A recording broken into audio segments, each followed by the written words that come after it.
we start? Where's the clock? It's 5. Because it's 5 o'clock. Okay. Everybody's here.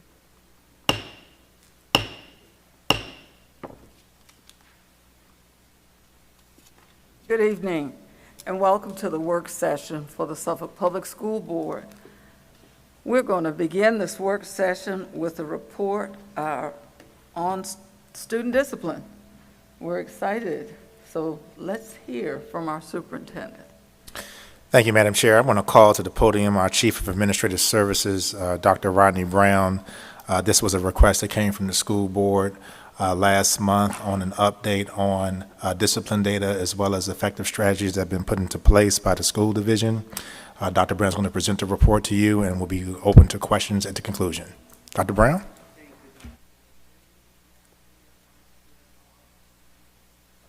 Is your mic on? All right, I'm good now. Thank you, John. All right, greetings. Greetings, Madam Chair, Vice Chair, and all board members, everyone else assembled. Tonight, I want to share with you just the discipline data for our school division. But before I get into the presentation, I have to start by just acknowledging the great work that our administrators, our teachers, school counselors, bus drivers are doing every day, right, for our students and to keep them safe. All of these employees work hard to keep the students safe in a respectful environment. So tonight, I'm going to take a look at the following. We're going to do discipline data comparison, and that's going to be a 4-year comparison.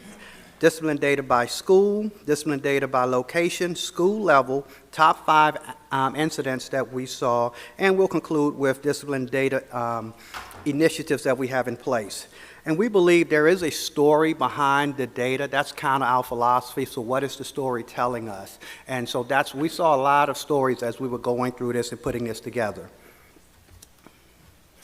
We always start with, of course, our student code of conduct, which is we do believe in fair and equitable approach to student discipline, focus on promoting positive behavior. That's actually the first statement. So we are committed to ensuring our schools are safe, orderly, and supportive environments in which teaching and learning takes place each day.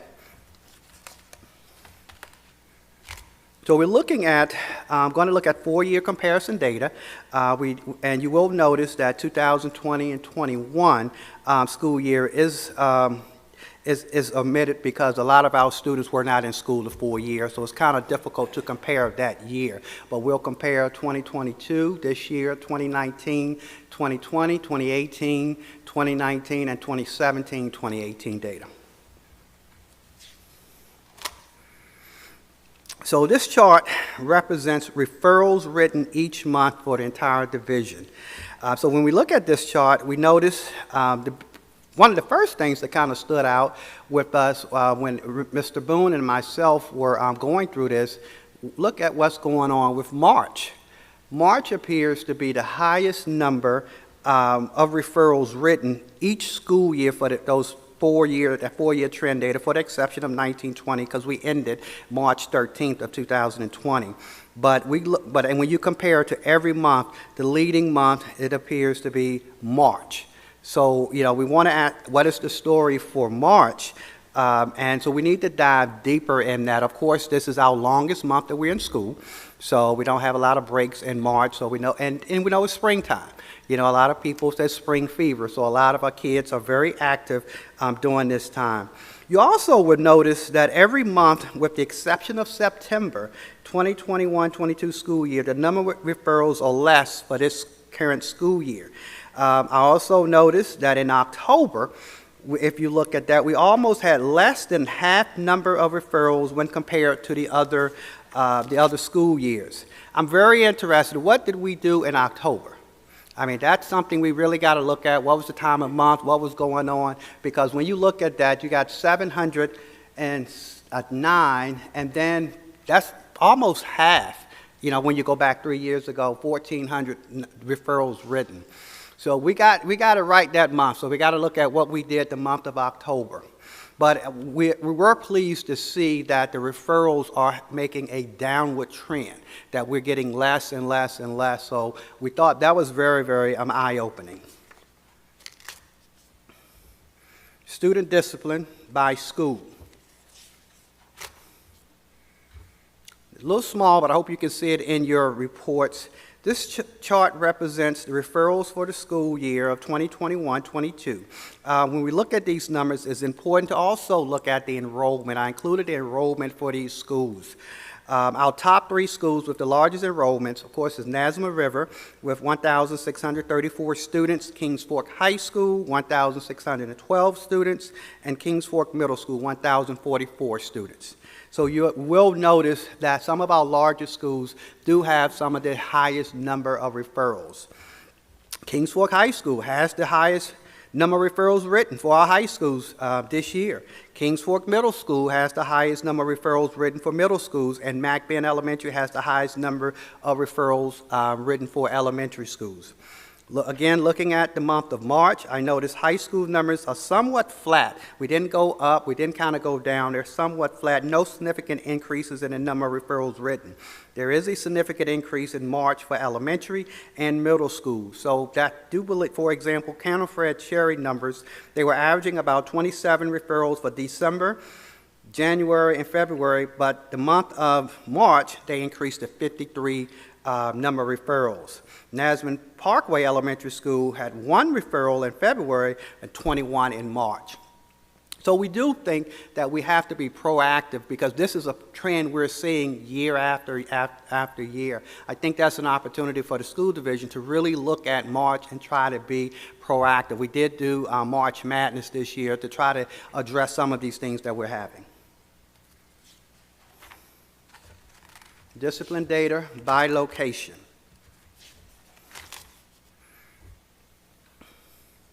So we looked at the top 5 areas or locations, and we see that 48% of the incidents are occurring in the classroom. 20% are in the hallway. We do have to acknowledge that the classroom is where the students spend the majority of their time. So we do expect that to be a little higher than some of the other numbers.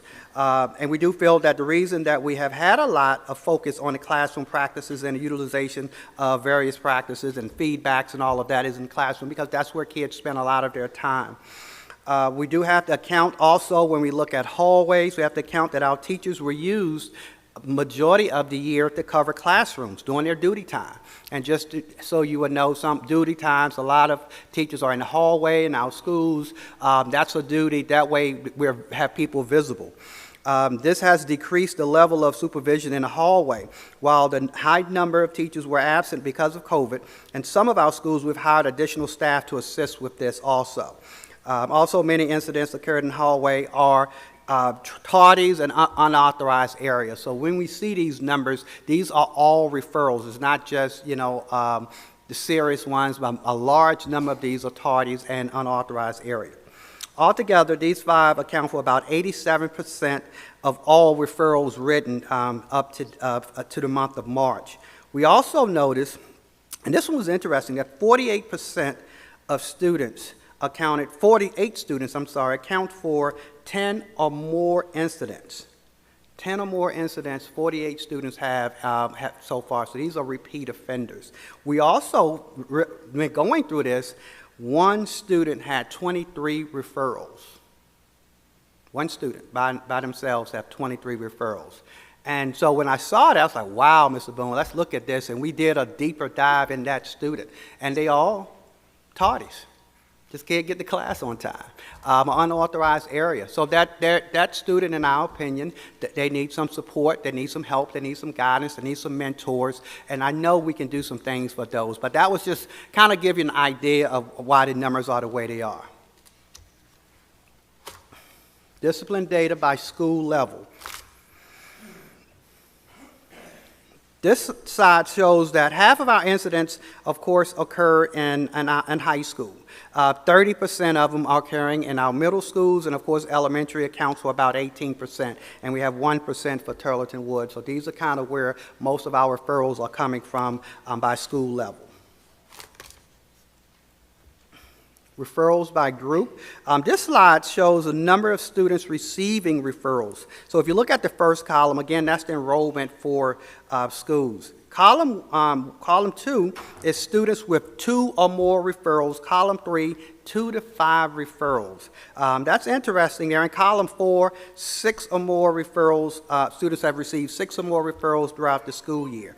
And remember on slide 9 with that one student that has 23 referrals, that they're counted in that number.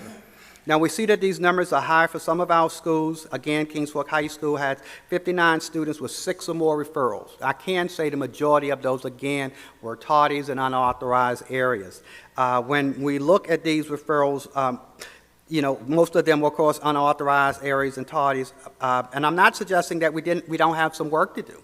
We have some work to do in our schools. I do believe that this is telling us that we have to get in and save some of these kids with making some of these choices. Also, a large percent of our schools, we looked at it reverse, right? And I thank Mr. Boone for that. And he said, well, Brown, we can also look at it in reverse. We got a lot of our schools that got 90-some% of our kids didn't get a referral. I mean, that's huge. That's right. So we can't just look at the percentage that's getting, but we got a large percentage of the kids not getting referrals, and then we just got to reduce the number of the repeat offenders. Top 5 incidents. So we picked out, there are several incidents, and for elementary, these were the top 5. Behavior, reckless self to others, fighting, push, shove, no injury, fighting, no injury, bus endangering safety, and defiance of staff requests. Those are kind of some of the numbers there. And I know these are the state codes, and I know sometimes, wow, reckless to self or others. That doesn't mean the kid is unsafe. This could be a kid that got upset, turned over a desk, or did some things that could have gotten himself or herself injured, so that they're coded there. The fighting piece with the pushing and shoving, that's usually it's a kid that they pushing each other or whatever, so that's very minor type fight. The fighting, of course, with no injury, that's 2 kids fighting.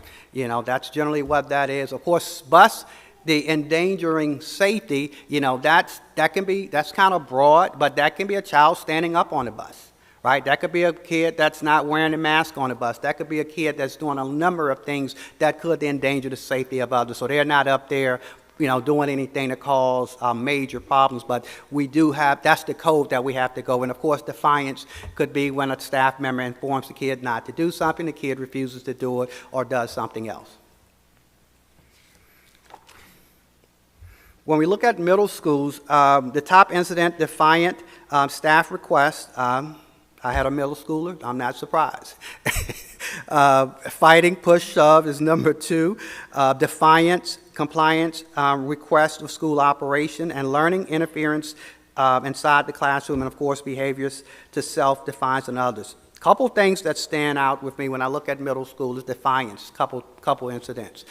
So we got to get in and make sure that our middle schoolers are, these things are being addressed, not just in middle school, but also they're being addressed in elementary. What we also are finding here is that the largest group with these referrals are 6th graders.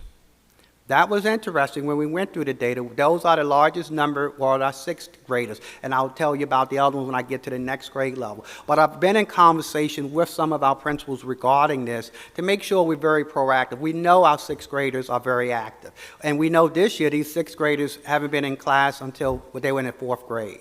So now they're in a school and they're trying to make decisions, learning how to socialize appropriately. So there's a lot of things we think that we can address with some of these.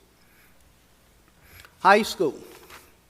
Go figure. Unauthorized area, tardies. Don't want to go to class, being somewhere in the cafeteria during a lunch when they're not supposed to be there. I mean, typical high schoolers. That's what they do. But a large percentage of these kids are offenders are in those 2 categories. That's 56% of these referrals were in those 2 areas. And again, defiance, tobacco use, vaping is becoming large. We're seeing, we're not seeing a lot of cigarettes. We're seeing vaping. So I have been in conversation with our health supervisor to talk about just educating our students in our community about the hazards of vaping, about those things. We got to indulge our school community in those areas. So we're already working on that, but that's what we're seeing a lot. And it's not just high school. I've seen vaping in elementary schools. So we have to start having these conversations.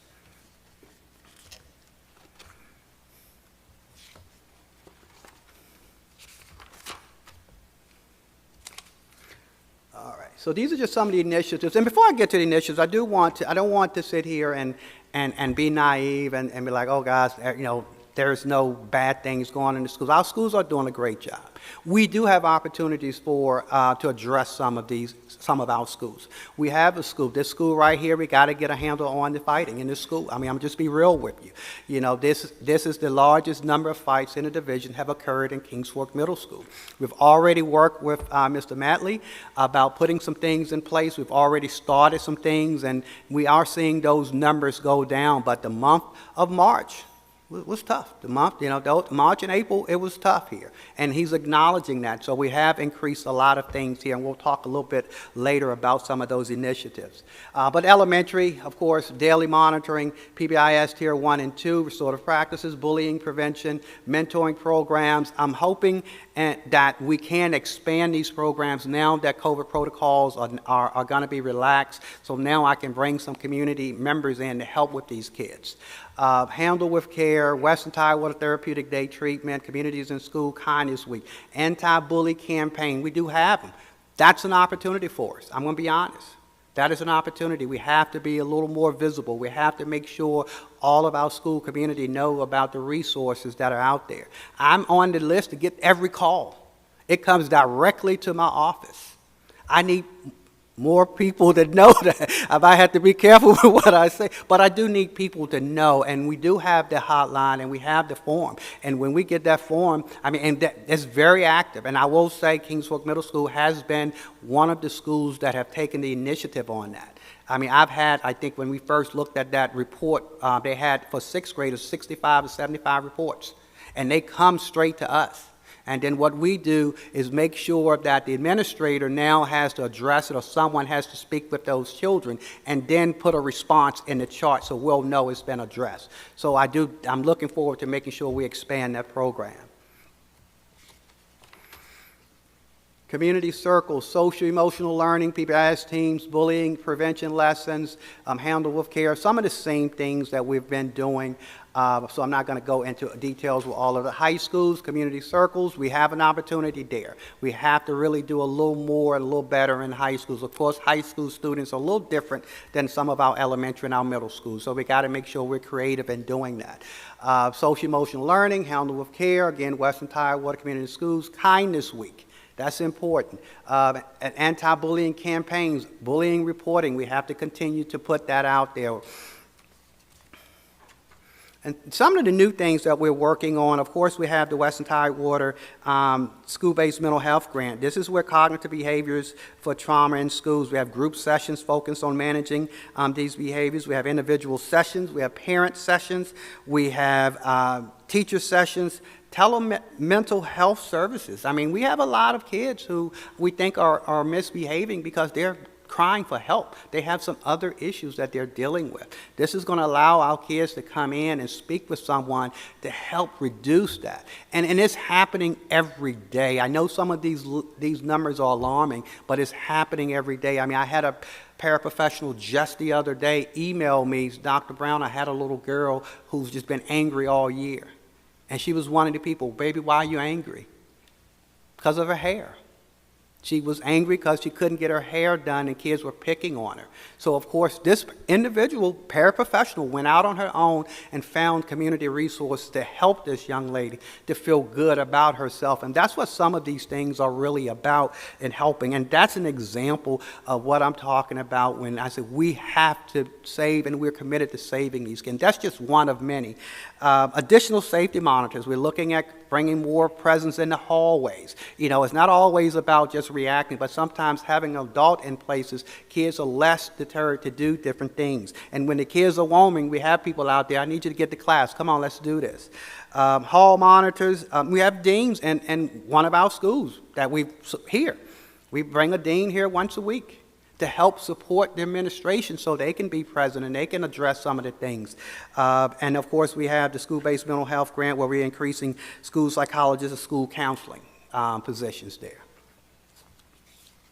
And with that concludes my presentation. Put my mic on. Thank you so much, Dr. Brown.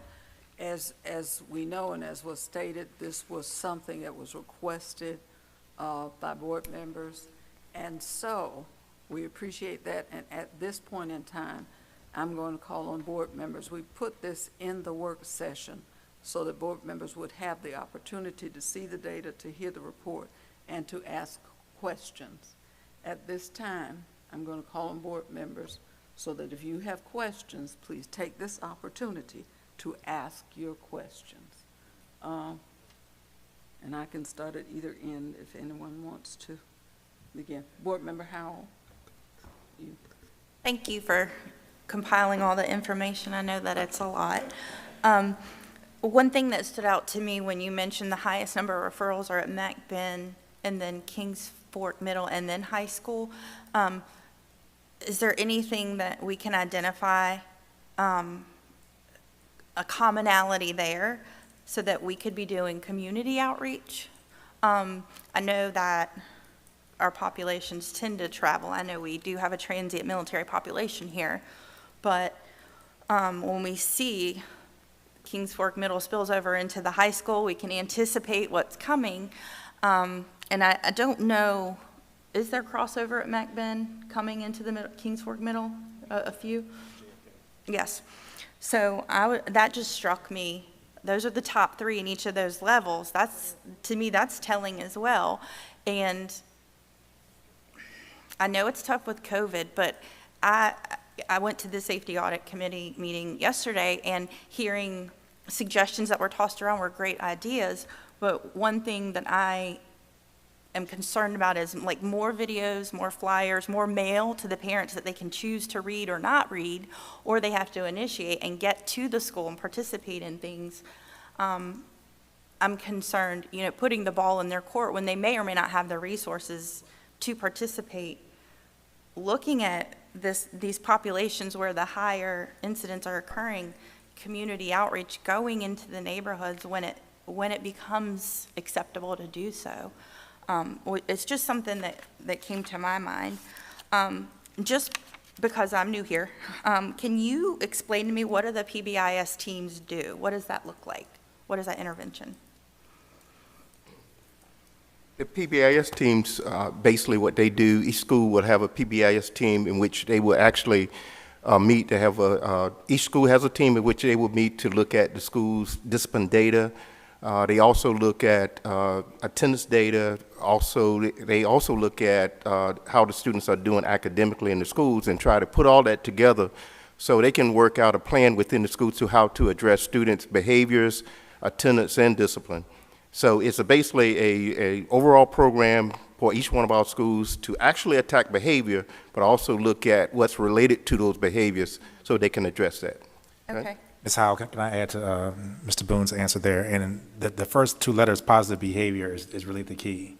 So we actually try to provide incentives to kids for doing the right thing. So you'll hear about schools giving positive referrals as an example. You hear about schools having assemblies for those students who haven't had any referrals all year, or they've been caught doing something good. Or principals and teachers actually have contacted the parents because they've seen growth in their behavior. So the teams that Mr. Boone mentions is what the data that we look at, but the actual action are the positive reinforcements that we're actually giving to the students. Okay. May I say also that the majority of the children, the military children, I think you mentioned that, are not necessarily concentrated in one area of the city, because a great deal of the military children live in my neighborhood. Mm-hmm. Okay, I just want to clarify that. Yeah. Okay. Oh, I wasn't pegging we have any population. Yeah, we have a Purple Star school. Northern Shores is a Purple Star school for the way and they've won that award because of the way that they treat military children. But they're dispersed all over the city. I think also, go ahead and finish. Well, let me clarify what I meant by that statement. I meant for the most part, most of our kids stay in the same location or general area and move through the same set of schools as their friends, their neighborhood school, excluding the transient military population that comes in and out based on PCS orders. I was not in any way tying discipline issues to the military population. I was just saying if we see a problem here at McBen and we see a problem at Kings Fork and we see a problem at Kings Fork High School, are those children, is it a neighborhood thing? Are there things we can do in the community aside from here to be proactive?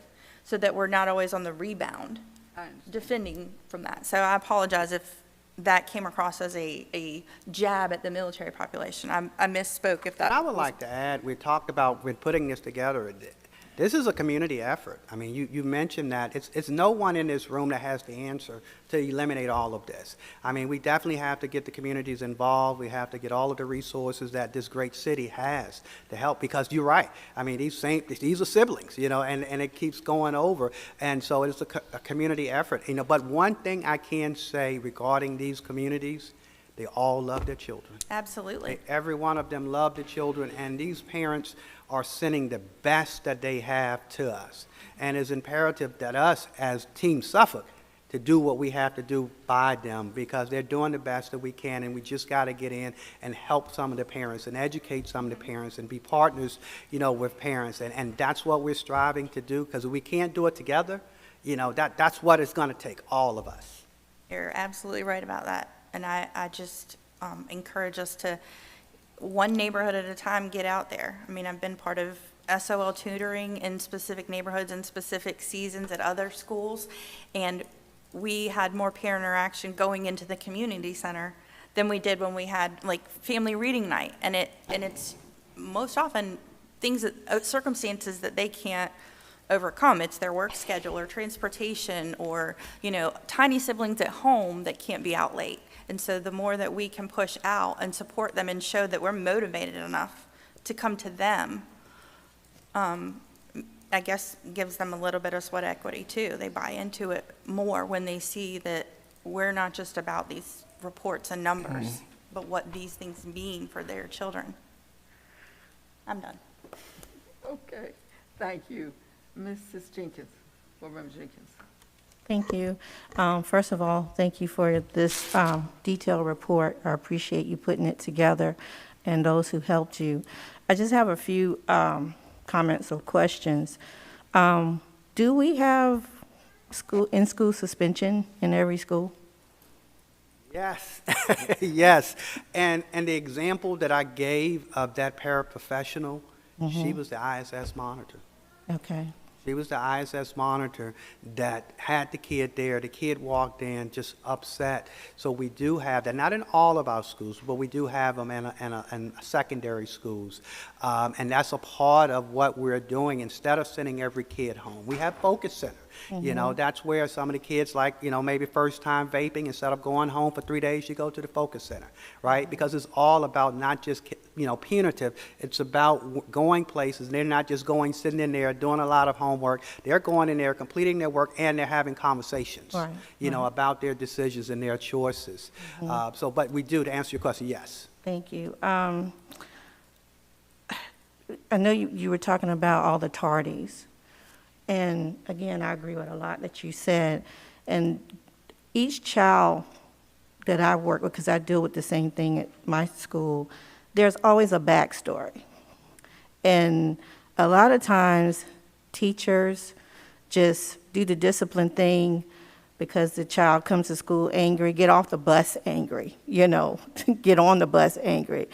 And we don't take time like the person did to learn the backstory. So maybe if we can educate our teachers, the staff, to, you know, have that person where the student can go to try to reach them and talk to them, because a lot of times they just need someone to show that they really care what is going on, and eventually they will open up to whomever that person is, because they may be getting a whole lot of negative at home.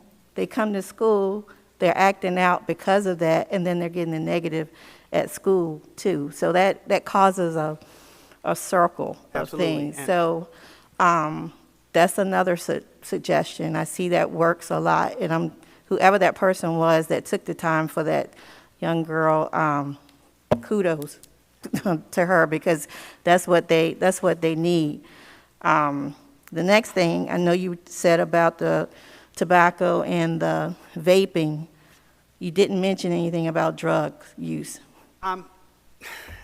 I'm not going to say we don't have any. I mean, that's very minimum. I mean, we haven't had a lot of incidents with that. I mean, with those, what I listed were the top 5. I mean, we, may have had some, and we deal with those. We have SROs that we address those right then and there, and we deal with them accordingly. We haven't had a lot. As a matter of fact, we've been in conversation. We had a meeting with Suffolk Police Department. That's one of the first things I did when I took this position, so we could talk about those things. And of course, with marijuana being legal and different things, so trying to work through those, but still, we still have to have those conversations. Right. And part of what I suggested to Officer Hudson is I want to have proactive, conversation. I know I'm a little old when I talk about DARE.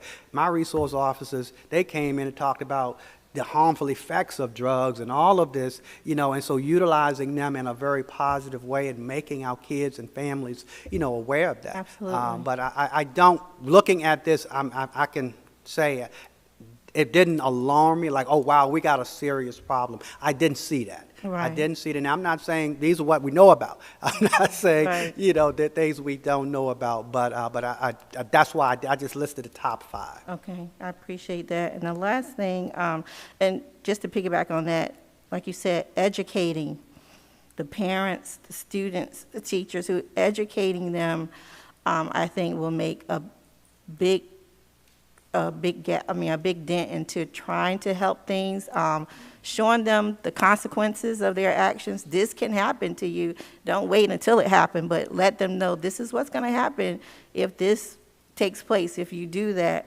And as far as I know, they said it's a lot of fighting here. You said that if you can pinpoint when most of that fighting happens, maybe, and I know you have some of the dean, like one dean here, maybe that's an opportunity to get some of the men out or even some of the women and to be placed in the hallway at those particular times, because probably one person is not going to matter to them. They might take down that one person. You never know.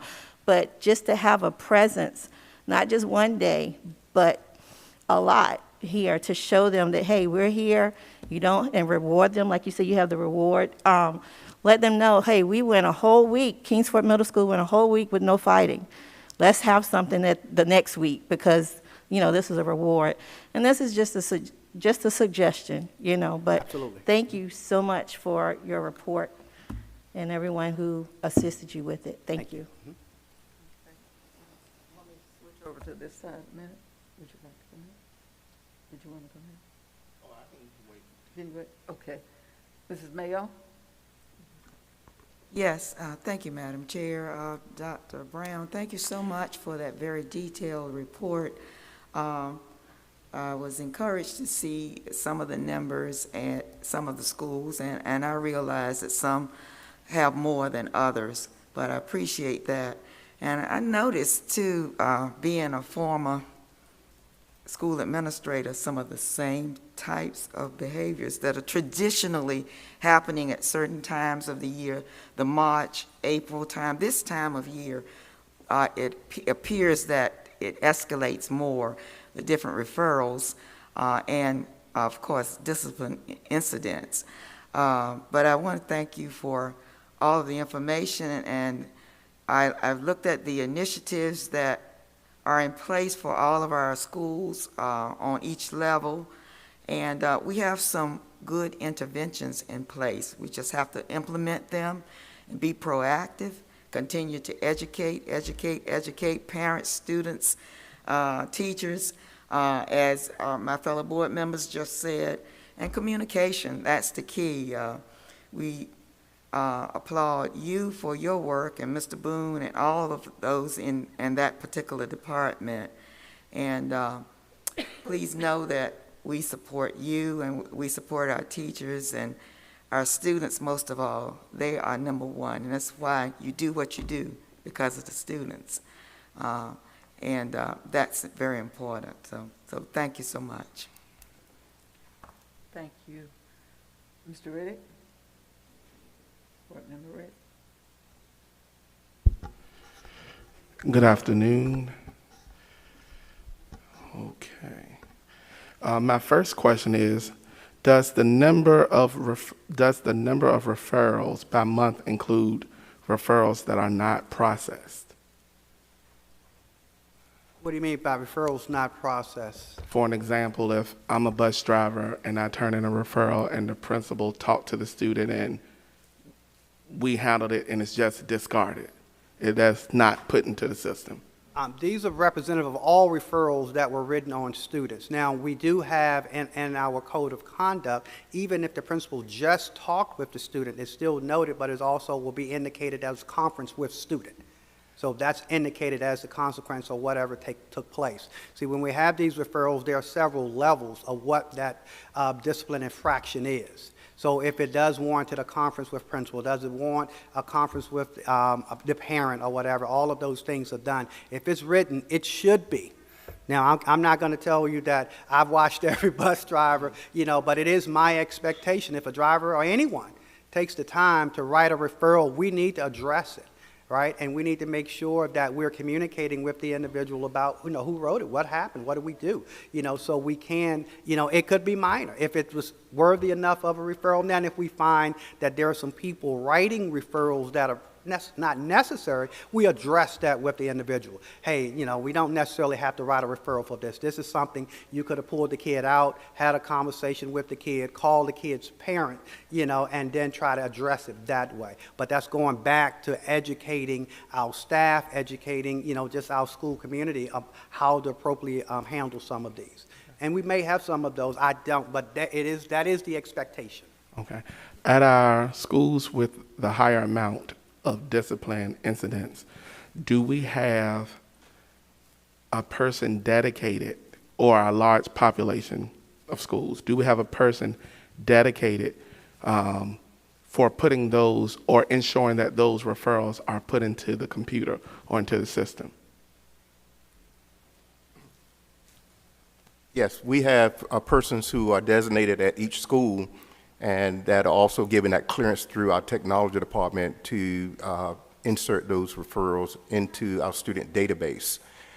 In terms of the other question, previous question you asked, usually once a month usually around the last of each month, I would actually call the schools and ask those schools, have y'all placed all the referrals in our system, because we like to look at the data. And so ongoing as we go on, because we look at it all the time, so we want to make sure that data is there. And the schools basically would say, yes, or I have 5 more to put in, and so forth, and then they will get that information into our student database. Okay. My next question I have, in the initial motion that was asked, in the initial motion that was made and approved, there were 3 components. And one was, what strategies do we have in place? And I see where you addressed it and you gave us the data. But there are 2 that I'm kind of in the gray area on a little. The second point that the motion addressed was what methods and which strategies, which these strategies are being evaluated, and how would we determine their effectiveness? And I understand we're back at baseline data for this year, but do we know what matrix or what are we going to use to evaluate? For an example, and I'm using this only as an example, if there was a program, hospitalities in school, and this program is here and we let that program operate, how do we know that that program being in that school is producing the results that we need? Now, we do see the trend going downward in the numbers. However, let's take into account some students are virtual, some students moved out of the district or whatever. So how do we know that the strategies we have in place are working? I can address some of that. I do believe that it's not one strategy. I think it's a combination of things that we're doing. I do think that first slide with the comparison data is an indication of what we're doing and it's working. We have fidelity inventories, we have fidelity walks, meaning we go in and we inspect what's going on. We generally don't put together a program that's not research-based. We know these things work. Now, of course, you got to implement them. Now, I don't know if that's your question. We have to implement them with fidelity. Are we doing the things the way the program is designed to do? And those things we are doing, you know, especially with the PBIS component and all of that. I've also asked Randy, I need an audit this summer. I want him to randomly pull and select various kids and all of these things so we can look at what we're doing to make sure that we're doing all of these things. Having conversations, of course, with principals, looking at the number. You know, I'm kind of like you, look at the data. You can say what you want to say, but I'm looking at the numbers. Right? We got a lot of opportunities when we talked about the fighting. I mean, it doesn't look like a whole lot of that is working. So we got to really address that and try to get to the core. And I think that's what Ms. Howell was referring to. What's really the real reason we're addressing, so we can actually put things in place. But I do believe the things that we have put in place are working. They're not going to be overnight fixes. It's not. I mean, that's not going to happen. I do think there are other components that factor into that, but I think working together and making sure that we're implementing these with fidelity, and it's about, I think that was Ms. Jenkins, educate, educate, educate. We still have staff members that we got to train, we got to get on board. We still got to make sure that all of our schools are doing the things. We have some successes in a lot of our schools who's implementing these things with fidelity. We got to make sure those successes are going to some of our other schools. That is a work in progress, and those that are not working, that we feel like this is a waste of time, we're not getting anything out of this, and we evaluate that and decide what we need to do moving forward. Okay. My next question would be, you made mention of the Focus Center, and I wish I would have been able to ask it then because kind of lost the context of where we were. But how often has our Focus Center been operational? And the reason why I'm asking that, because I know of several instances where it was closed. So what I want to know is the Focus Center working? We feel that the Focus Center is working. Some of the delays in the Focus Center was simply because we had persons who were good that we selected to do it, but they moved on to other locations, to other jobs. And that has been the major challenge. We do find it difficult at this point to even find a TA for the Focus Center. But at the time, now we do have two, we feel are very good persons who operate the two centers, one at Forest Glen and the other at John Yates. And so students now have the opportunity to go there. It is up and running fine at this point. And Dr. Brown and I will be looking at, we have met with those folks and we have been talking about looking at it. I shared the data that we have had over several years, especially last year or year before last, that we looked at the data of kids who went to the Focus Center. And we also, what we're going to do at the end of this year is that we'll go back and look at all of the students who were attended the Focus Center, and we want to see how many, for example, are repeat offenders, what type of violations, and then see what type of support. We know what they are to do when they go to the Focus Center, and we'll wait till the end of the year to find out how good was that. I just met with both individuals yesterday. Yeah, just yesterday to talk about Focus Center and to talk about, and my thing that I left them with, it's my goal to come to Dr. Gordon next year. I need 3, Doc. We're using this so much, I need 3 centers. I need to increase and improve this program, and in order to do that, we got to make sure we're utilizing this. We had a young man just this week, 5 days. He's there, 5 days. If we didn't have the Focus Center, he will be at home 5 days, doing whatever, around whatever. So, and the individuals there are extraordinary. They really are. And not only if they're not there with kids, they're in the schools. So they attend the high schools and follow up on the students that have attended there to see how they're doing. And that's a requirement for that position. So thank you for asking that, Mr. Riddick. Follow-up question. Of the students who attend the Focus Center, of which how many are from schools that do not have in-school suspension?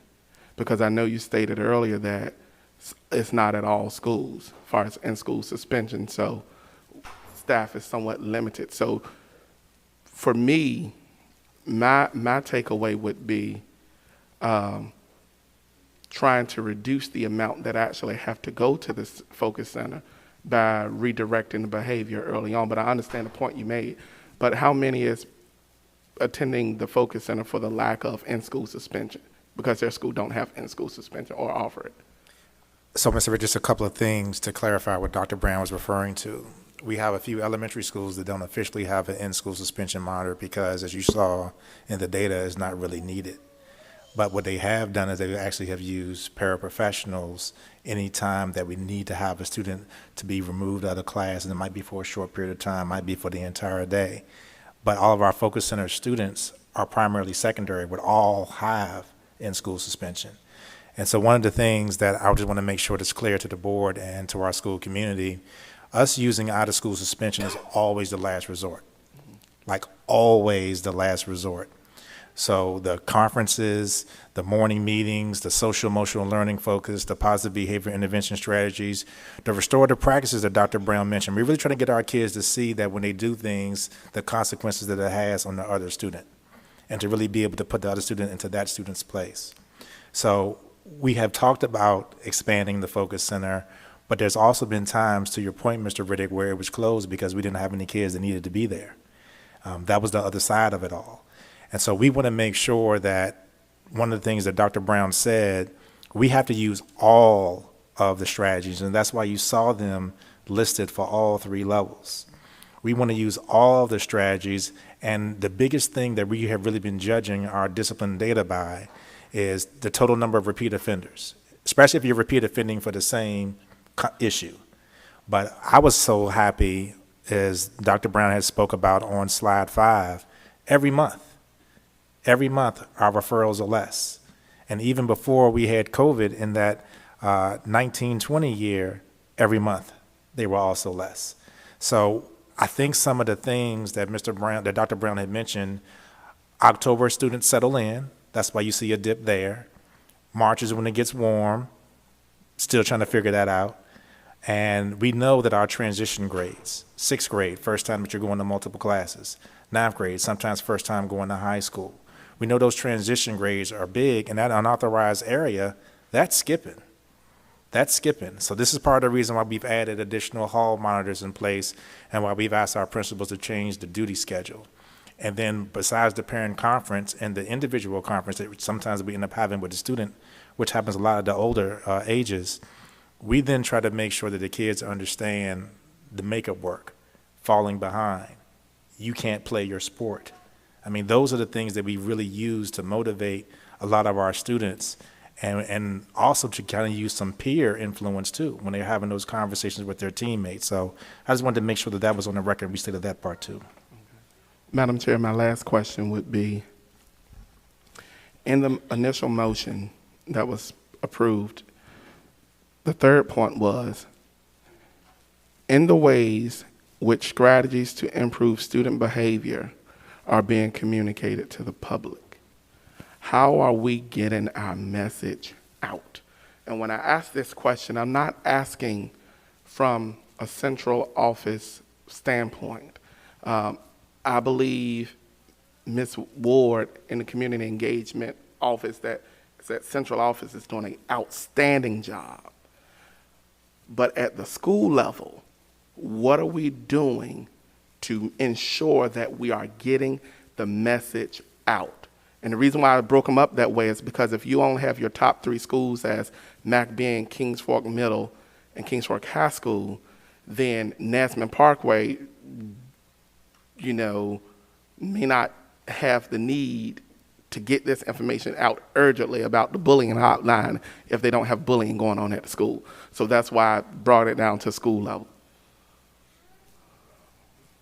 Yeah, I got that one. So your point is valid there, Mr. Riddick. One of the things that we've actually asked Ms. Ward to do was to model the same communication plan for the schools, and to have not only uniformity on our websites on where information can be found, but also how frequently information is shared.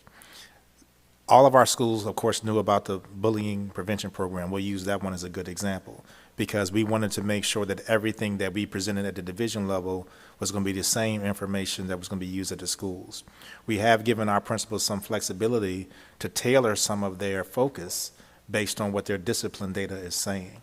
So Ms. Ward has a weekly meeting with her team, and then we end up sharing the information in the elementary and secondary principals meeting on what tips and guidelines she comes up with. And then she's also taking the lead in making sure that the webmasters at the schools also are following that same protocol. That's an area we need to grow in. We've seen that, and so some additional professional learning is going to occur for our webmasters because of that concern. I just want to say thank you to Dr. Brown, Mr. Boom, Dr. Gordon, and the rest of the staff for preparing this information. I know we already passed our, pretty much budget season, but I would just like to throw this out there for the other board members to chew on until that time comes again, that we look at expanding our community engagement office to include additional community engagement people so we can ensure that we are telling our own story at the baseline. We have a lot of good things going on. We just got to make sure we're telling it. Thank you. Board Member Story. So you said each school has a PBIS team. Is that true? Is that what you said? We do have PBI schools in all of our elementary schools, our middle schools. We do have opportunities for our high schools. I do know we have committees there that work on that, but all of our elementaries and middle, we do have a team. Okay. So in the high schools, you mentioned restorative circles.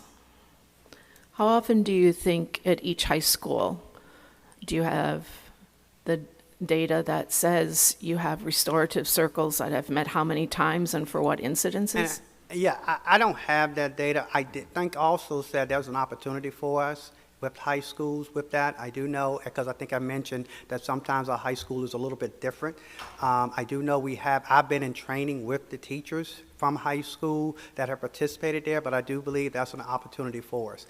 I'm going to be honest with you, I have not been in the high schools to see how many times the restorative circles are taking place in high schools. Okay, thank you.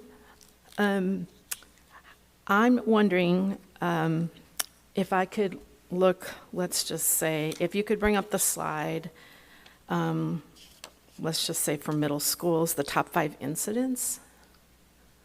Is that possible? Great. So, so the 1,533, that does not represent a total of the top 5, correct? That is correct. Yes, that's correct.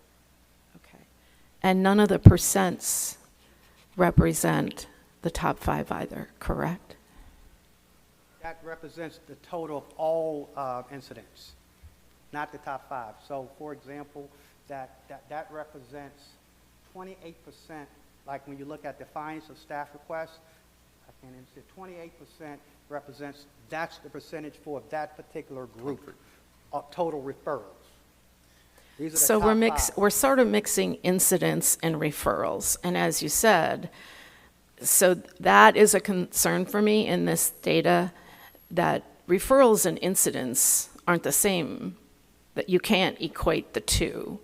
So this is incidents. So the 23% is 23% of the 1,533. That's correct.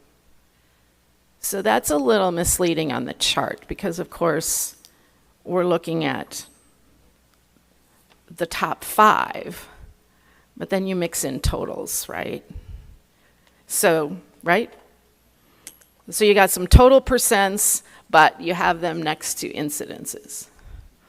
So if we just look at the top 5 incidences, there's, for the middle school, for just top 5, there's a total of 646 incidents that represent these top 5. Yes?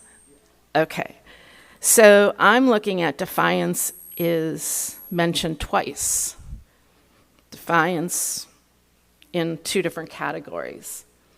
If I add those up, it comes to 461 incidences in the top 5, all have to do with defiance, which represents 71% of our top 5. That's a lot of defiance going on, and it is a lot of why teachers are very frustrated. And so that alone can be, defiance is disrespect. It is, there's probably a range of defiance. It can be swearing, it can be calling them out. And we have a problem with teachers leaving. And I think that defiance, if we don't get a hold of this is 71% of our top 5 incidences in middle schools is outright defiance. And teachers are complaining. They don't like, this is really a problem of defiance. And I'm hoping that, I don't know which strategy you are looking at to curb the defiance in the classroom, defiance in the hallway, but 71% is pretty high. And you can do the same thing with the high school. Again, we didn't have the totals for the top 5 incidences and what their percents, because those percents don't go with the top 5. So I think defiance is huge. I think it's a reason teachers are leaving. They've had it. And I'm hoping that that will be a focus and that you figure out what strategy works, because just saying it's a big mishmash and we're going to throw everything at it, I guess then my question becomes, how do you know if it's not working? If you just keep throwing everything at the wall and hoping something sticks with your list, I would like to know, when are you going to, what determines what we're doing isn't working? Another concern I have with putting out referrals, I think the referrals is a very insignificant number, and I'll tell you why. Because as a teacher, I know some principals can start out the year and say, don't write them. I don't want you writing referrals. And so that's going to influence the number. And I think there's another problem with referrals in that many do not get back to the teacher and are not necessarily recorded. So referrals is a very flexible number, and it doesn't really talk about discipline problems, because those referrals can reflect other things that are going on within the school. Some teachers get tired of writing referrals when it's not being dealt with, and that's the truth. They just quit writing referrals. I've written 10, I've written 3 on this kid, it's been a month, he's still in my room, nothing is being done, forget it. And that's the truth. So referrals to me is not a number that I think we can do anything with, because it is very, very flexible, is the best way I can put it, for all of those reasons. So I hope we can stick with incidences and not referrals, because we know that could be the thing that's going on in October and November. Teachers just gave up writing them. It doesn't mean the behavior is getting better in the school. We don't know. We only know by, and one of the reasons teachers might be leaving. Another thing that I noticed with the report is that I don't see Turlington in here. Did I miss Turlington? Is Turlington on here? Yeah, yes. It was? Okay. Yes, it's listed.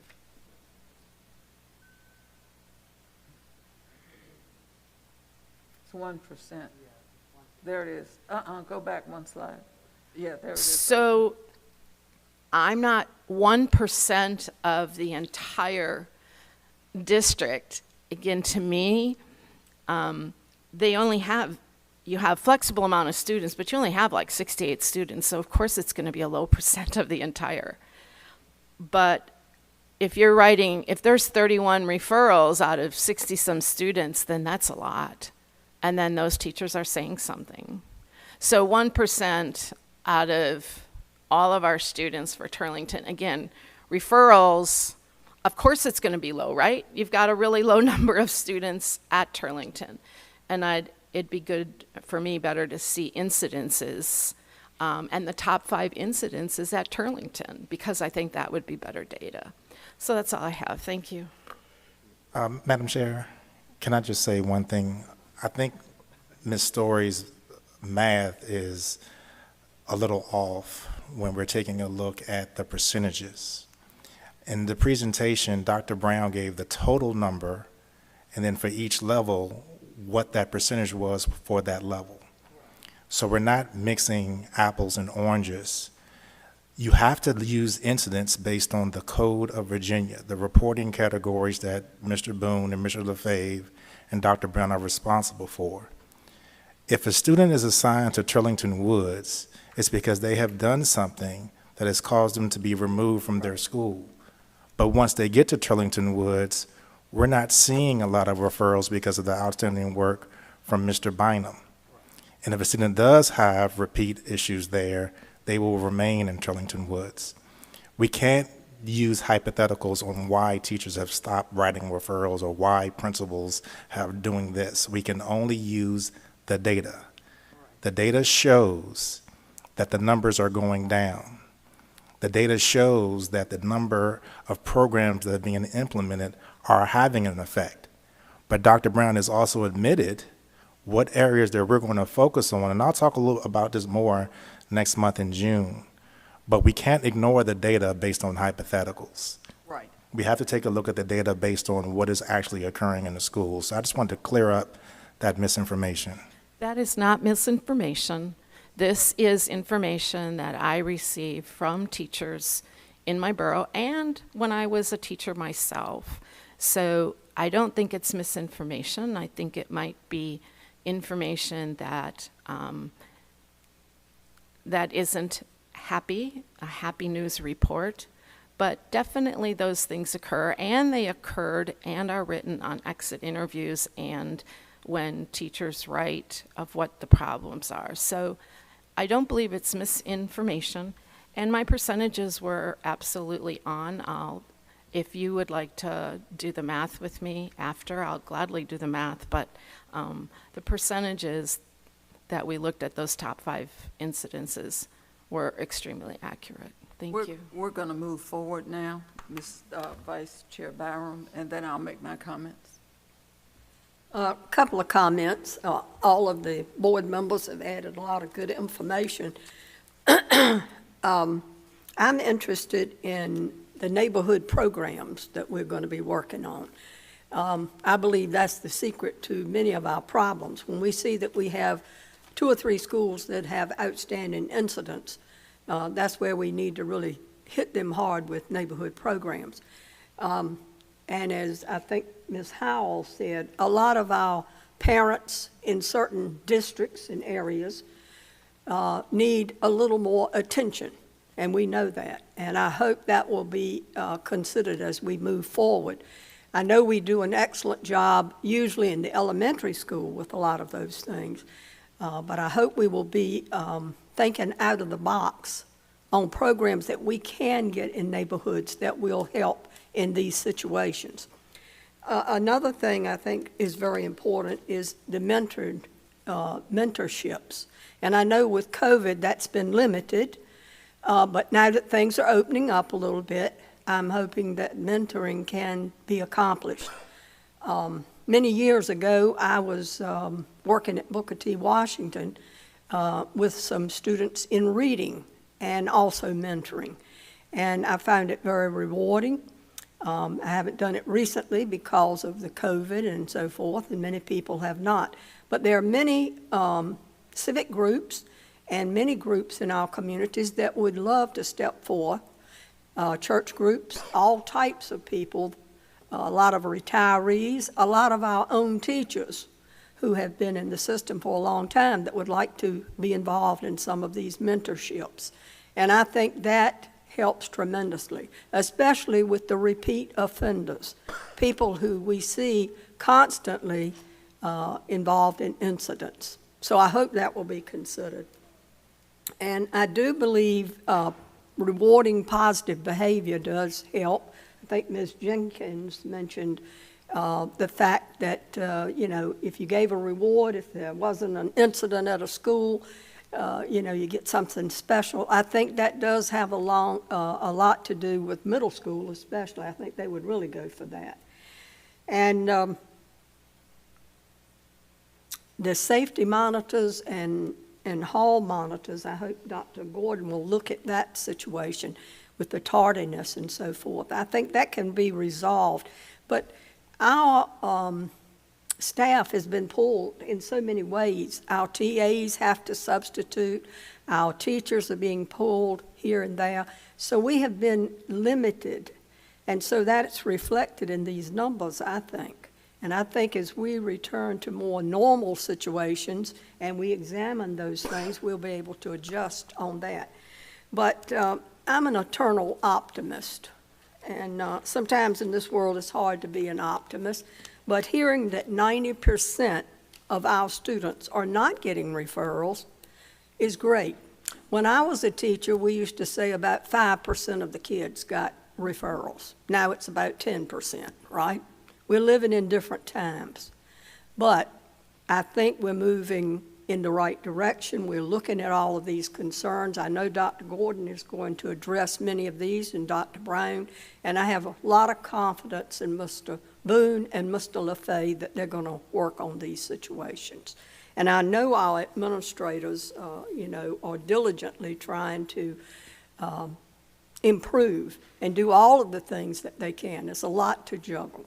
Thank you. Thank you all for your comments.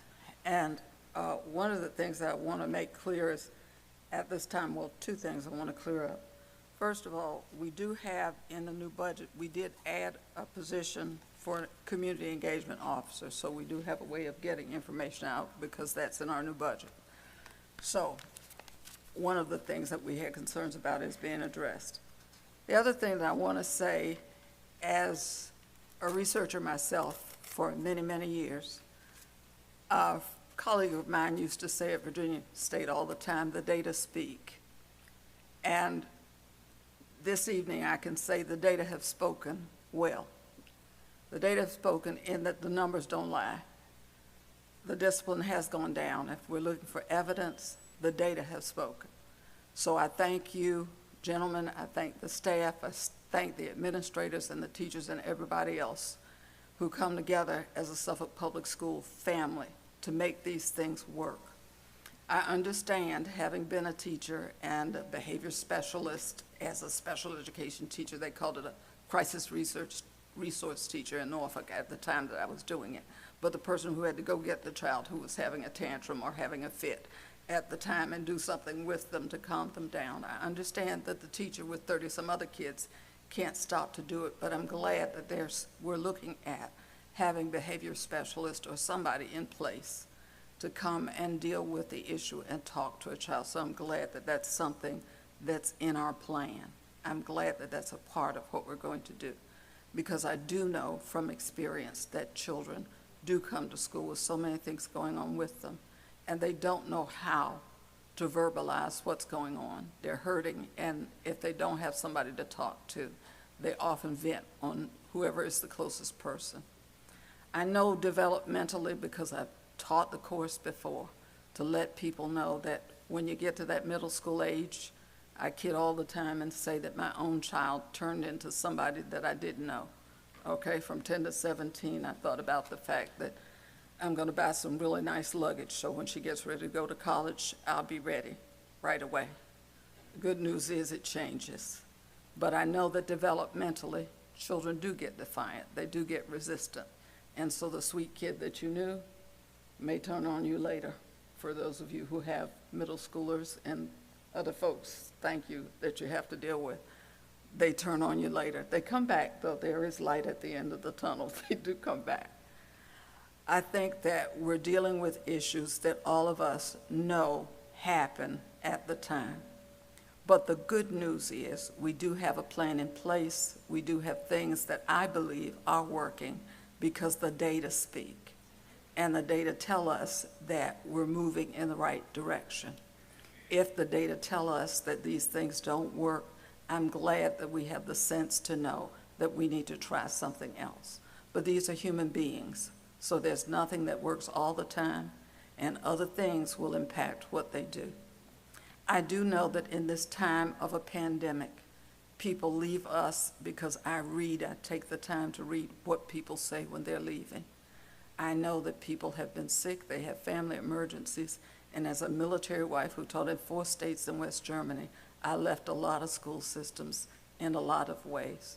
It wasn't because the children were just wonderful and they were misbehaving or not behaving in school systems, because they've done it. Over the 50 years that I've taught somebody's child something, children misbehave, they just didn't start. You don't leave because they misbehave or because they have an attitude or whatever. You don't just drop your job because of that, if you're not committed to doing what you do. So I understand that piece as well. But I want to say to you, thank you for the work that you've done. I also want to piggyback on what Mrs. Byram said. According to the data, we have 12% or less of our students who are doing the same things the wrong way. If we look at our problem and attack that problem from that point of view, and look at the fact that almost 90% of our children are coming to school and doing what they're supposed to do in the way that they're supposed to do it, I feel we're blessed. If we can work with those who are not, as we are trying so hard to do, I believe that we can give them some successes and give them the positive things that we have to share with them. So I want to thank you all for this report. Thank you for what you did to get it together. And just let us know what we can do as a board to support you all in this, because we believe in our children, and we believe that all of them can be successful. We just need to know what we can do to support that and do what we can do to guarantee that they're successful. So thank you, gentlemen, for what you've done, and thanks to the Suffolk Public Schools family for having this done. We appreciate it. At this point in time, we are going to, I believe, go into closed session. We have a closed session coming up. Mr. Waller. Motion is needed to go into a closed meeting to discuss the following item and subject pursuant to Section 2.2-3711 of the Code of Virginia 1950 as amended. The discussion and/or consideration of the student appeal number 2122-3, where the discussion in an open meeting would involve the disclosure of information contained in the student's scholastic record, which is authorized by Section 2.2-3711A2 of the Code of Virginia 1950 as amended. So move. Is there a second? Second. It's been moved and seconded that we move into closed session. Madam Clerk? Board members, please vote. Board Member Howell? Yes. Board Member Jenkins? Yes. Board Member Mayo? Yes. Board Member Riddick? Yes. Board Member Story? Yes. Vice Chair Byram? Yes. Board Chair Brooksbuck? Yes. Motion passed. Board members, remember to leave all electronic devices.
Waller.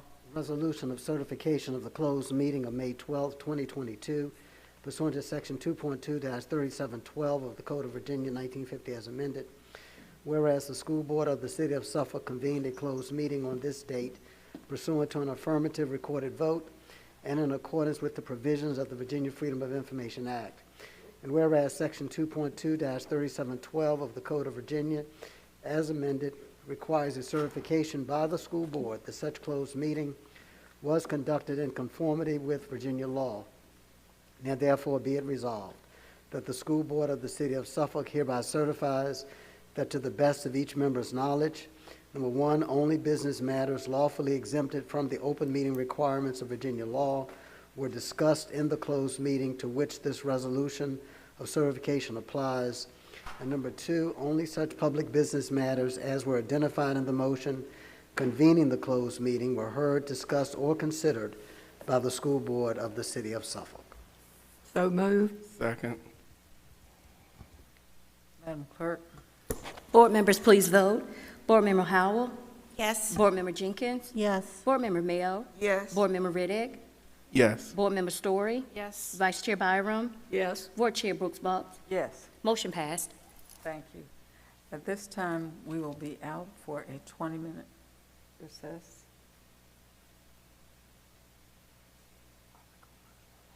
Oh, I'm sorry. Yes.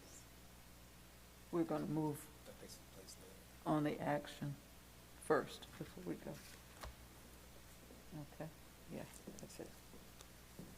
We're going to take a vote on the action at this time. That's going to be later.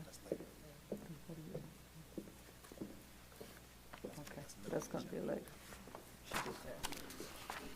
Sorry about that. We will be the break at this time. We will. It's done. I have too many whispers in my ear. Sorry about that, you all. We're going to break for about 20 minutes at this time.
Thank you all for your patience.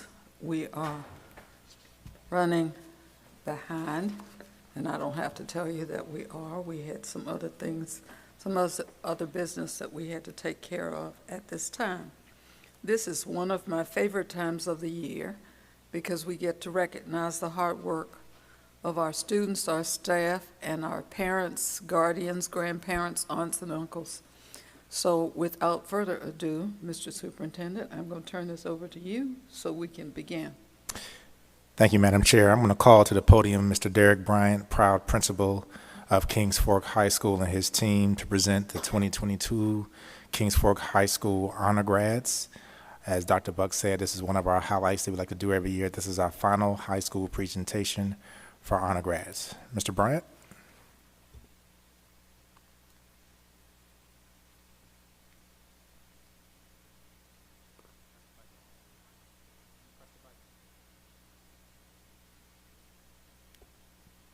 Okay. Good evening. Dr. Gordon, Dr. Brooks, Buck, Ms. Barham, and all school board members, it is a pleasure to be here before you this evening to introduce the 149 wonderful and intelligent honor graduates. Acceptance letters range from schools from Alabama State to Xavier University, from Princeton to UVA. Right. At this current time, as of today, our scholarship total is over $5.5 million, and the number is still increasing. At this time, I would like to present Mr. Bryant and Ms. Boone, who will present the honor graduates. Thank you.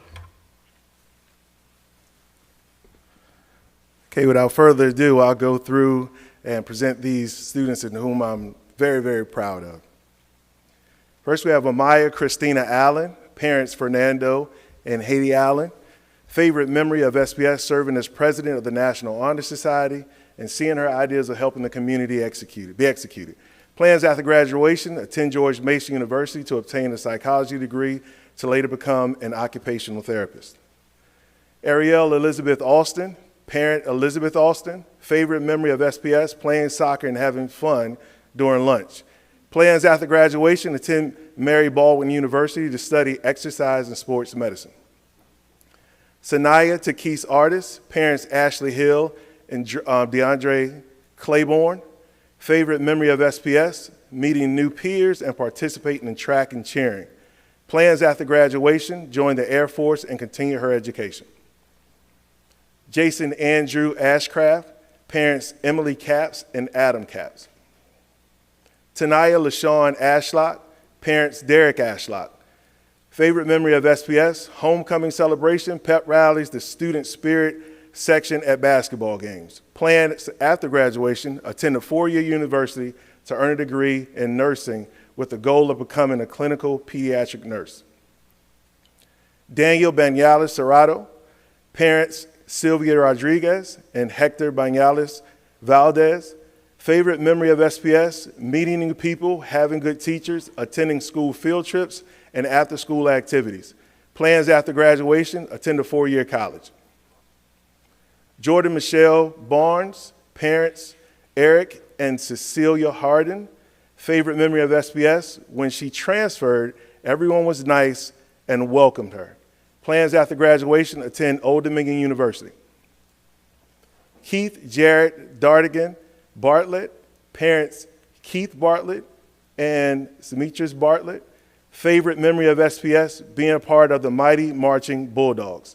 Plans after graduation, attend either Virginia State University or Hampton University to study computer science. Jayla Tanika Monet Belton, parents Daryl and Charlene Lamb. Jean-Claude Tofi Belay, parents Michelle and Kenitra Belay. Favorite memory of SPS, qualifying for states and indoor track during 12th grade. Plans after graduation, play Division I soccer at Virginia Commonwealth University. Landy Levin Bonneville, parents Crystal Bonneville and Preston Bonneville. Thalia Jeanette Bonte, parents Pamela Bonte and Robert Bonte. Favorite memory of SPS, running cross country in 10th grade. Plans after graduation, work at the Children's Center during a gap year then enlist into the Air Force or Navy.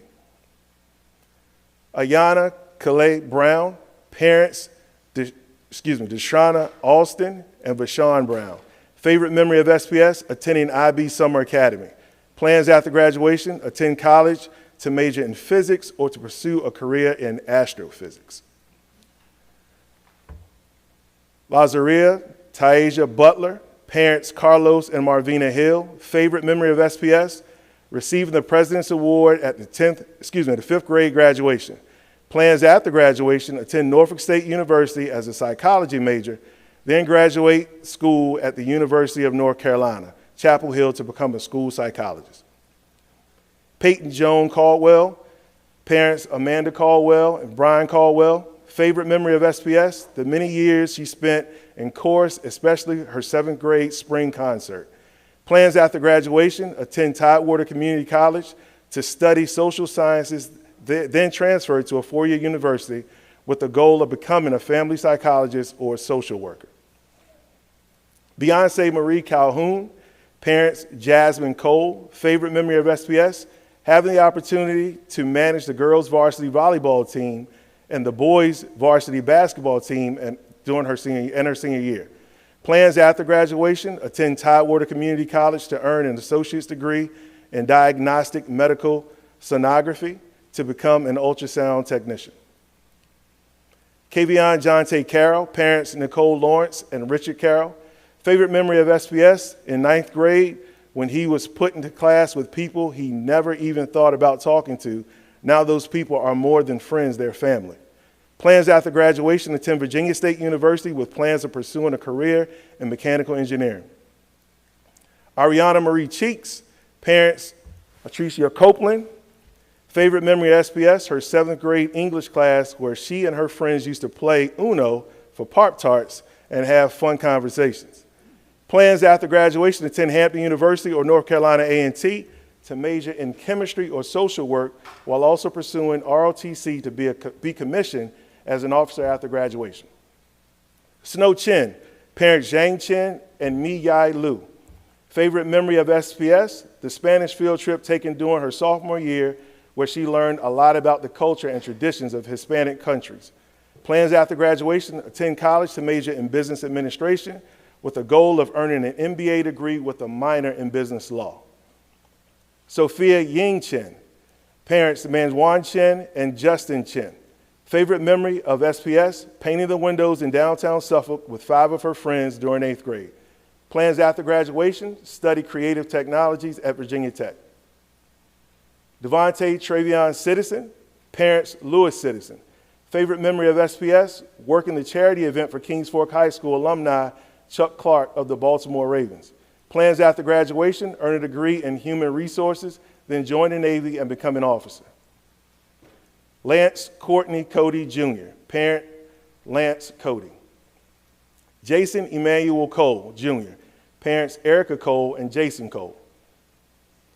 Yakira Anasia Copeland, parent April Skinner. Favorite memory of SPS, Homecoming Spirit Week 2021. Plans after graduation, pursue owning her own stocks-related business. Nikayla Cherie Crawley, parents Kathleen Crawley. Liberty Sarah Saray Craigett, parent Jacqueline Hernandez. Favorite memory of SPS, joining the JROTC program and earning the position of group commander in her corps. Plan after graduation, enlisting in the United States Air Force as a cyber specialist. Ty Reagan Crowley, parents Charles and Melanie Crowley. Shemaya Sinclair Darden, parents Frederick Darden and Tatiana Darden. Favorite memory of SPS, Homecoming Spirit Week 2021. Plans after graduation, attend apprentice school to study welding. Ashari Najee Unique Davis, parents William and Nova Davis. Favorite memory of SPS, going to the homecoming game with her friends during her freshman year. Plans after graduation, attend college to major in art and visual technology and biology. D'Angelo Cato Davis, parents Yuri Kajita and Scott Davis. Favorite memory of SPS, getting on the high school baseball team. Plans after graduation, attend a 4-year college. Lenora Marie Davis, parents Aaron and Jamie Roars. Favorite memory of SPS, interacting with teachers and peers throughout the years. Plans after graduation, attend Tidewater Community College, then transfer to Old Dominion University to study medical sonography. Javon Corey De Leon, parents Akima De Leon and Jesse De Leon. Favorite memory of SPS, meeting Miss Barnard and finding his friends at Kings Fork High School. Plans after graduation to become a realtor and open his own realtor firm. Mackenzie Renee Denton, parents Nicole Denton and Steve Ram Logan. Favorite memory of SPS, field day in elementary school. She would always get her face painted and do the Cupid Shuffle. Plans after graduation, attend Old Dominion University to study biology. Jasmine Mariah Dodge, parents Teresa and Damian Dodge. Caden LaZachary Doyle, parents Catherine Doyle, Thornton, and Norris Thornton. Favorite memory of SPS, when he transferred from Deep Creek High School and immediately felt welcome. Plans after graduation, attend Elizabeth City State University to study graphic design. Matthew Aiden William Dooley, parents Kenneth Aiden and Catherine Amanda Dooley. Favorite memory of SPS, in the 5th grade, he regularly found himself in trouble until Dr. Lee began to check in with him a few days a week. Those meetings helped him cope with the issue he struggled with when his dad was stationed overseas. Plans after graduation, attend college to study structural engineering. Axel Willie Eggleston, parent Stelia in Pereira. Kristen Marie Ellis, parents Christopher and Kim Ellis. Favorite memory of SPS, eating lunch with her friends. Plans after graduation, join the military.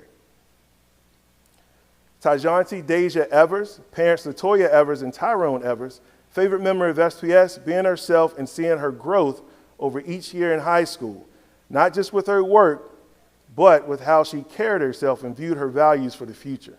Plans after graduation, earn a bachelor's degree in nursing. Dante McCall Flowers, parents Tiffany LaCroix. Favorite memory of SPS, meeting new teachers and friends, getting a head start on his cosmetology career by attending CCAP. Plans after graduation, attend either Norfolk State University or Tidewater Community College to study business with a goal of owning his own hair salon.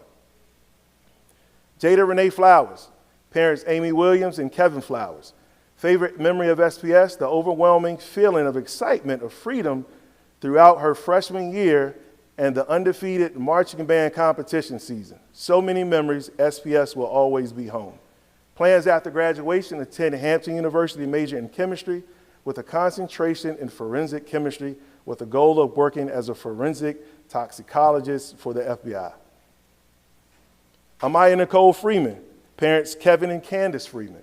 Favorite memory of SPS, having field days where she could show everyone that she's competitive and that girls can do anything guys can. Plans after graduation, attend Radford University to study psychology with a plan of becoming a cognitive behavioral therapist.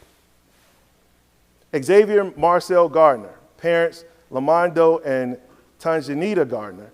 Favorite memory of SPS, meeting friends who supported him through his school years. Plans after graduation, attend college to earn a degree in English. Jason Wayne Garrett Jr., parents Jason and Deidre Garrett, Ava Tyler Gilbert Steele, parents Corey and Katie Steele. Favorite memory of SPS, playing varsity field hockey during freshman year and bonding with her older teammates. Plans after graduation, attend Tidewater Community College, then transfer to a 4-year college to become a marine biologist. Zanaya Marie Gilliard, parents Corey and Tiffany Gilliard. Kariah Linnell Green, parents Kimberly Reed and Vincent Green. Favorite memory of SPS, growing and learning with her best friend who has guided her throughout her challenges since 2015. Plans after graduation, attend North Carolina A&T to major in nursing and to become a travel nurse. Gwyneth Page Gregory, parents Cynthia and Dirk Gregory. Favorite memory of SPS, spending lunchtime with her friends.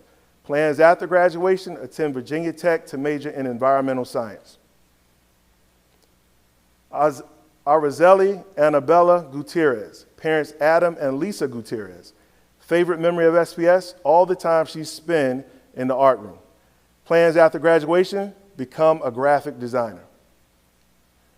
Rufino Charles Tay Hamilton, parents Kamaya Copps Hamilton and Carl Hamilton. Favorite memory of SPS, the strong bond that he gained with the people he's close to and the unforgettable experiences they shared from class labs to reciting poetry. Plans after graduation, attend Virginia Tech to major in biochemistry, then medical school to become a doctor. Majela Lakita Hargrove, parents Letitia Mitchell and Ronald Hargrove. Favorite memory of SPS, her 9th grade year, which she had fun and so productive. Plans after graduation, attend school to become an esthetician and start her own business. Willie Charles Harrell, parents Willie and Jessica Harrell. Howard Hamilton Harris IV, parents Howard and Jill Harris. Logan Kai Harris, Alexander and Carew Harris. Favorite memory of SPS, the last 4 days of 8th grade, where he and his classmates got to hang out before starting high school. Plans after graduation, attend George Mason University to study game design. Serena Michelle Harris, parents Brian and Courtney Harris. Nicholas Patrick Hasty, parents Michael and Christine Hasty. Kayla Ariana Hayer, parents Kanita Ruffin. Favorite memory of SPS, pushing forward past some challenges to end up as a graduate with a 3.7 GPA. Plans after graduation, attend community college. Tobias Shamar Higgs, parents Alonzo Artis Jr. and Vantasia Butler. Favorite memory of SPS, Kings Fork winning their first regional championship in football. Plans after graduation, attend Shawan University on a full scholarship to major in biology. Kennedy Denise Hill, parents Ronald and Tanya Hill. Favorite memory of SPS, playing varsity soccer for 4 years of high school. Plans after graduation, attend Virginia Commonwealth University to major in nursing to become a nurse practitioner in aesthetics, dermatology, and neonatology. Kaylee Renee Hadudo Jacobson, parents Kwamanice and Christine Hadudo.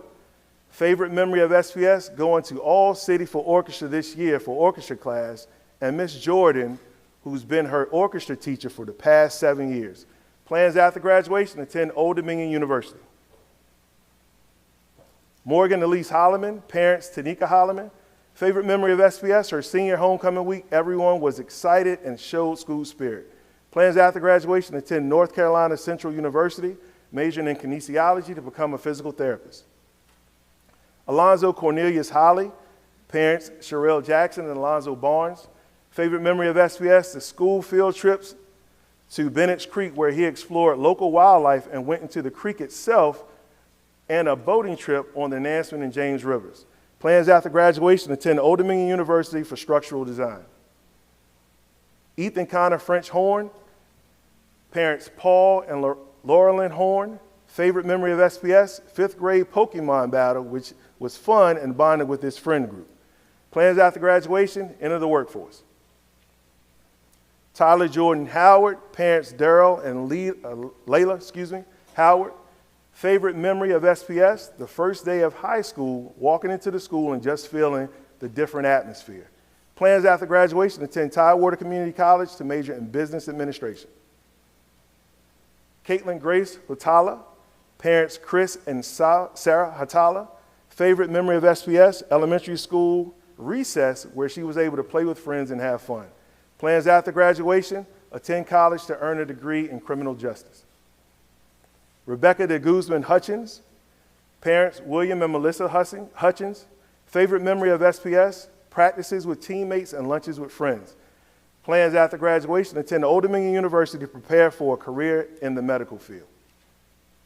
Destiny Armani Jackson, parents Larvell and Arnay Jackson. Favorite memory of SPS, meeting genuine teachers that actually care and help her. Plans after graduation, attend a 4-year university and major in business. Zachary Dylan Jackson, parents Chris and Heather Jackson. Favorite memory of SPS, playing soccer. Plans after graduation, attend trade school or an apprenticeship program. Anthony Zhang, parents Tong Ling and Hui Dong Zhang. Favorite memory of SPS, IB Summer Academy, where he met his classmates for the next 4 years. It was a new beginning in his life. Plans after graduation, attend college to major in biological sciences in preparation for medical school. Jaden David Michael Joe, parents Dwayne and Renee Joe. Favorite memory of SPS, his first marching band competition at Norfolk State University with the mighty Marching Bulldogs of Kingsford High. He was so proud to be a part of the band. Plans after graduation, go to college and major in accounting or business. Asia Elise Johnson, parents Nakia Johnson and Steve Johnson. Favorite memory of SPS, her very first game as a cheerleader for the Kings Fork High School in Spirit Week of 2021. Plans after graduation, attend Clark Atlanta University to major in biology.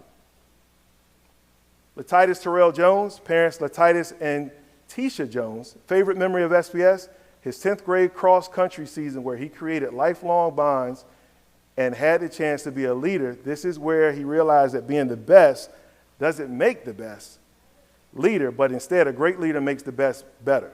Plans after graduation, attend Old Dominion University to major in cybersecurity. Octavia Michelle Jones, parents Oliver and Dawn Jones. Olivia Nicole Jones, parents Oliver and Don Jones. Favorite memory of SPS, freshman year spring fling. Plans after graduation, attend college and dental school to become an orthodontist. And I'll let Ms. Boone do the remainder of our honor graduates.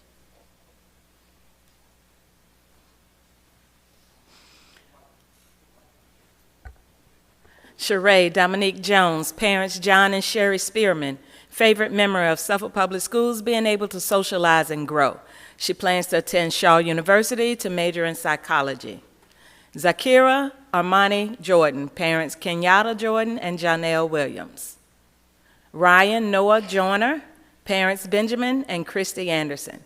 Favorite memory of SPS, hanging out with his friends. He plans to attend Tidewater Community College. Genevieve Lucy Capsa, parents Nicholas and Megan Capsa. Favorite memory, creating unique and interactive art sculptures using packing tape and displaying them around the school building. She's undecided what to do after graduation. Kevin Cole Key Urbanic, parents Michael and Deborah Key Urbanic. Matthew Jack Key Urbanic, parents Michael and Deborah Key Urbanic. Favorite memory, hanging out with his friends. He plans to study psychology after graduation. Madison Grace Kincaid, parents Stephen and Mary Kincaid. Favorite memory, spending time with her friends, being in clubs, working on projects, attending events, and just hanging out before class and during lunch. She plans to attend the apprentice school to become a mechanical engineer. Callie Renee Kitchen, parent Kanisha Butler. Favorite memory, creating friendships in the Air Force JROTC program and their Washington, D.C. field trip. Plans after graduation, enlist in the United States Air Force and attend Mary Baldwin University to earn a doctorate in nursing. Brittany Nicole Lassiter, parent Tasha Lassiter. Favorite memory, field day in elementary school, and her 7th and 8th grade years were the best. She plans to attend community college to study forensic photography. Chloe Alana Lawrence, parents Chris and Linda Lawrence. Tatiana Monet Lawrence, parent Capri Lawrence. Favorite memory, coming to school each day knowing that she would learn something new to grow from. She plans to attend either Johnson & Wales or Norfolk State University. Lori Catherine Leslie, parent Michael and Rebecca Leslie. Favorite memory, doing art shows in middle school. She plans to attend Tidewater Community College to study studio arts, then attend a 4-year university to obtain a degree in art therapy.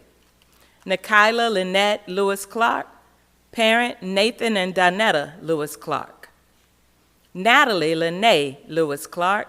Parents, Nathan and Donetta Clark. Favorite memory, having a good time with her friends at the homecoming dance. She plans to attend a 4-year university to earn a bachelor's degree in baking and pastry. Erica Lynn, parents Sali and Zhang Lin. Favorite memory, being a manager of the cross-country team during her sophomore year. She plans to earn a master's degree in cybersecurity, information security, with a goal of working for NASA or one of the government intelligence agencies. Anisha Karina Litton, parent Ingrid Benet. Favorite memory, when the robotics team won first place. She plans to study abroad in Greece to earn a degree in architectural engineering. Ariana Mackenzie Littles, parents Ashley Hammery and Steve Haskins. Valentino DeAndrew Lopez, parent Sherry Lopez.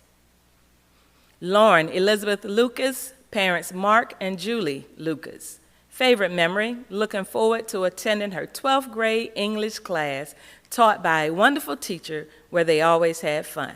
She plans to attend Tidewater Community College, then transfer to Virginia Tech, majoring in environmental economics to become a resource conservationist. Ashley Elizabeth Mann, parents Richard and Christina Mann.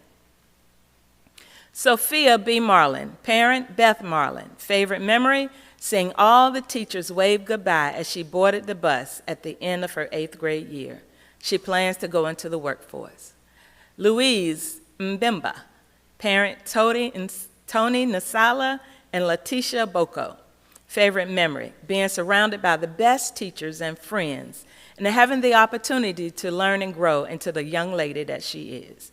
She plans to attend college to earn a bachelor's and master's degree in nursing. Layla Amaris McLone, parents Latoya and Alonzo McLone Jr.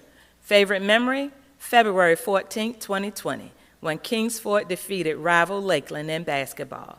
The stands were completely full, and she loved how spirited everyone was. She plans to attend a 4-year university to study psychology, then earn a master's degree in counseling to become a child psychologist. Emily Iceland McMahon, parent Diane Childress. Juan W. Medina, parents Wilfredo Medina and Marisela Ortiz. Favorite memory, his first day of band camp for the fall of 2018. He will never forget the feeling of unity and of a huge family that the band room had that day. He plans to attend Norfolk State University to major in architectural drafting. Rebecca Joanne Merrifield, parents Troy and Deborah Merrifield. Favorite memory, receiving the email notification that she made it into the Governor's Schools for the Arts. She plans, maybe, to take some community college classes in the fall. Lillian Jade Monroe, parents Alan and Amanda Monroe. Favorite memory, when she realized that she could graduate early. She plans to attend Thomas Nelson Community College, then Virginia Tech, to earn a bachelor's or master's in costume design. Sydney Michaela Osborne, parents Jill Clifton and Brian Osborne. Nikita Pandy, parents Tool and Karki Pandy. Favorite memory, spending time with her friends. She plans to attend college, then medical school. Joshua Terrell Parker, parents Julia Wright and Travis Parker. Favorite memory, when the band received all superior ratings at their concert assessment. He plans to attend an HBCU to major in sports management. Michaela Nicole Parker, parents Kevin and Nicole Parker. Favorite memory, participating in cross country during her freshman year. She plans to attend Norfolk State University to major in kinesiology, exercise science to become a physical therapist. Micah Avante Parson, parents Mona and Vernon Parson. Favorite memory, being a part of the marching band where he participated in battles and competitions, traveled, and became section leader. He plans to attend Southern University and A&M College to major in entrepreneurship or business. Tony Mitchell Payton Jr., parents Shanika Smith and Cleveland Smith. His favorite memory is transferring to Suffolk Public Schools in 2017 and making new friends on arrival. He plans to attend Old Dominion University to further expand his mechanical engineering dream. Ezekiel Darrell Pearson, parent Eva Jaquise Daniels. Favorite memory, participating in a mass band performance that combined all of the marching bands in SPS, where the SPS staff gave them a standing ovation. He plans to attend a 4-year university majoring in mathematics and minoring in secondary education and/or music to become a teacher. Penelope Rose Polymenopoulos, parents Haristo and Carol Polymenopoulos. Asia Monet Powell, parents Sherry Williams and Tavares Powell. Favorite memory, bringing in Valentine's candy and participating in Field Day and March Madness during elementary school. She plans to attend James Madison University to major in health science and run track. Megan Lorraine Powell, parents Kelly Powell and Bobby Powell. Favorite memory, meeting friends and forming lifelong friendships. She plans to attend college to major in psychology with the goal of earning a PhD and opening her own practice. Crystal Lynn Priest, parents Thomas Priest and Stephanie Priest. Favorite memory, being welcomed into Kingsford High School halfway through her senior year and making new friends. She plans to attend cosmetology school. Tabitha Gale Ralph, parents Tara Ralph and David Ralph. Being a part of the drama club's production of the Sussification of Romeo and Juliet during her freshman year was her favorite memory. She plans to attend Old Dominion University to pursue a degree in biology. Kyla Elise Reynoso, parents Mark and Kimberly Reynoso. Her favorite memory, Field Day at Elephants Fork Elementary on the last day of 5th grade, where her class helped the kindergarten students. She plans to attend Virginia Commonwealth University to earn a bachelor's degree in biology, then attend medical school to become an anesthesiologist. Kevin Jamal Roberts Jr., parents Kevin Roberts and Amira Coleman. Favorite memory, meeting his girlfriend in his freshman year geometry class. He plans to attend an HBCU to earn a bachelor's degree in biology. Kaylani Renee Robertson, parents Christopher and Genesis Robertson. Favorite memory, watching her classmates present their interactive monologues in Miss Langard's class during her sophomore year. She plans to attend Virginia State University as a psychology major. Brianna Nicole Rodriguez, parents Jose Rodriguez and Erica Rodriguez.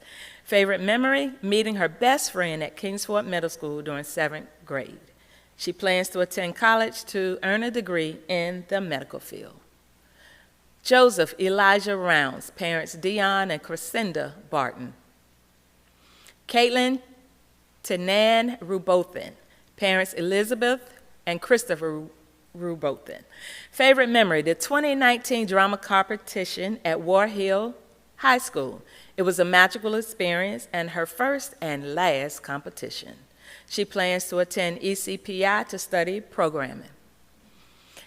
Leighton Cole Salter, parents James and Sarah Salter. He plans to attend trade and/or community college.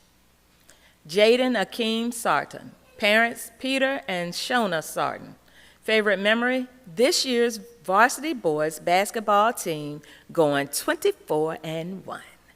Plans to attend college to pursue a degree in physical therapy. Sequoia Ashanti Simmons, parents George and Pamela Simmons. Favorite memory, the lifelong friendship she's made. She plans to attend college, preferably an HBCU, to pursue a degree in nursing. Devin Isaiah Sloan, parents LaShawn Sloan and Kelvin Fuller. Favorite memory, winning the 55-meter dash at regionals. He plans to run track in college and major in civil engineering. Taylor Catherine Smith, parents David and Paula Smith. Favorite memory of SPS, when the mask mandate was removed. She plans to relocate after graduation. Zachary Scott Sorensen, parents Jennifer and Todd Sorensen. Favorite memory, playing soccer at Kingsford High School. He plans to attend a trade school or an apprenticeship program. Bryn Marie Starks, parents Robert and Shelley Starks. Favorite memory, being on the swim team during her freshman and sophomore years. She plans to attend Tidewater Community College, then transfer to the College of William & Mary to major in health sciences to earn a medical degree and specialize in child psychiatry. Lauren Taylor Stewart, parent Judy Stewart. Layla Chanel Thomas, parents Barry and Tracy Thomas. Terena Lauren Thornton, parents Altrinice Phillips. Aaliyah Yasmin Downing Travers, parents Eugene and Leah Travers. Favorite memory, spending time with the amazing friends she's made throughout her classes. She plans to major in social work at Norfolk State University to pursue a career in school, home, and community social work or mental health and substance abuse counseling. Sierra Nicole Turner, parent Leviticus Turner. Favorite memory, forming amazing friendships with people she never thought she'd talk to. She plans to attend college to major in astronomy, astrophysics, and work for NASA doing lab research. Allison Renee Vigil, parents Michael and Karen Vigil. Favorite memory, seeing her own personal growth. She plans to attend Virginia Commonwealth University with a major in journalism. Camille Natalie Walters, parents Steve and Eva Walters. Her favorite memory, elementary school field days, where she and her friends had a good time and a lot of fun. She plans to work as a certified nursing assistant while attending college to become a registered nurse. Zoe Madeline Walton, parent Lori Miller. Favorite memory, being a part of the marching band and serving as captain for 2 years. She plans to attend Norfolk State University to major in nursing. Joshua Emmanuel Wirtz, parents Joshua Wirtz and Janitza Confressi Wirtz. Favorite memory, seeing the building for the first time and all of the nerves beforehand. He plans to attend Old Dominion University to major in nursing. Samantha Nicole White, parents Sammy and Christy White. Favorite memory, having amazing teachers who help you with anything that you need. She plans to attend Paul Camp Community College, then transfer to Old Dominion University. Elena Michelle Wiggins, parents Tanya Jackson Wiggins and Arnold Wiggins. Her favorite memory, attending a field trip with her pre-IB Spanish class, where they learned a lot about the different styles and cultural dances of Latin America. She plans to become a physician assistant in the United States Air Force and travel the world while helping people. Dwayne Lavaughn Wiggins Jr., parents Dwayne and Jeria Wiggins. Kenneth Deshaun Wiggins Jr., parent Kenneth Wiggins. Abigail Riley Wilkerson, Casey Ryken. Riley Claire Williams, parents Gregory and Erica Williams. Favorite memory, meeting some of her closest friends who have stuck with her through a lot over the years. She plans to attend Culinary Institute of America in New York. Peyton Dacia Wilson, parents Lori and Julian Wilson. Favorite memory, the enriching experience she's had learning about history through the African American perspective in her African American history class. She plans to attend college to study atmospheric science with the goal of working for the National Weather Service. Amari Shanae Winnigan, parents Carolyn Ricks and Vernon Winnigan. Tyler Gordon Ray, parents David Ray, Kelly Ray, and April Bentley. Deshanti Chanel Wright, parent Nashara Wright. She plans to attend Virginia State University to major in business management. DeMontre Jermaine Ariante Wynn, parent Ashley Wynn. Favorite memory, playing Just Dance with his classmates in physics class. He plans to attend college to major in chemistry to become a chemist. Aiden Patrick Yang, parents Ming Yang and Tony Yao. Favorite memory? Time spent with friends and playing outside as a child in elementary school. He plans to study abroad in Japan to study open fields such as computer science, business, and economics. Jessica Nicole Ziegler, parents Michelle Ziegler. Favorite memory? The only softball game she got to play her freshman year right before the pandemic started. They defeated Windsor High School and ended the season 1-0. She plans to complete her associate's degree at Pauley Camp Community College, then transfer to Old Dominion University as a psychology major. Alexis Joy Zilla, parents Kevin and Jody Zilla. Her favorite memory? The hands-on activities in her classes, the squid she dissected in middle school, and the things she built out of wood in her tech classes. She plans to attend college to study programming. It has indeed been our pleasure to present to you the class of 2022 honor graduates of the Kingsford High School. Thank you.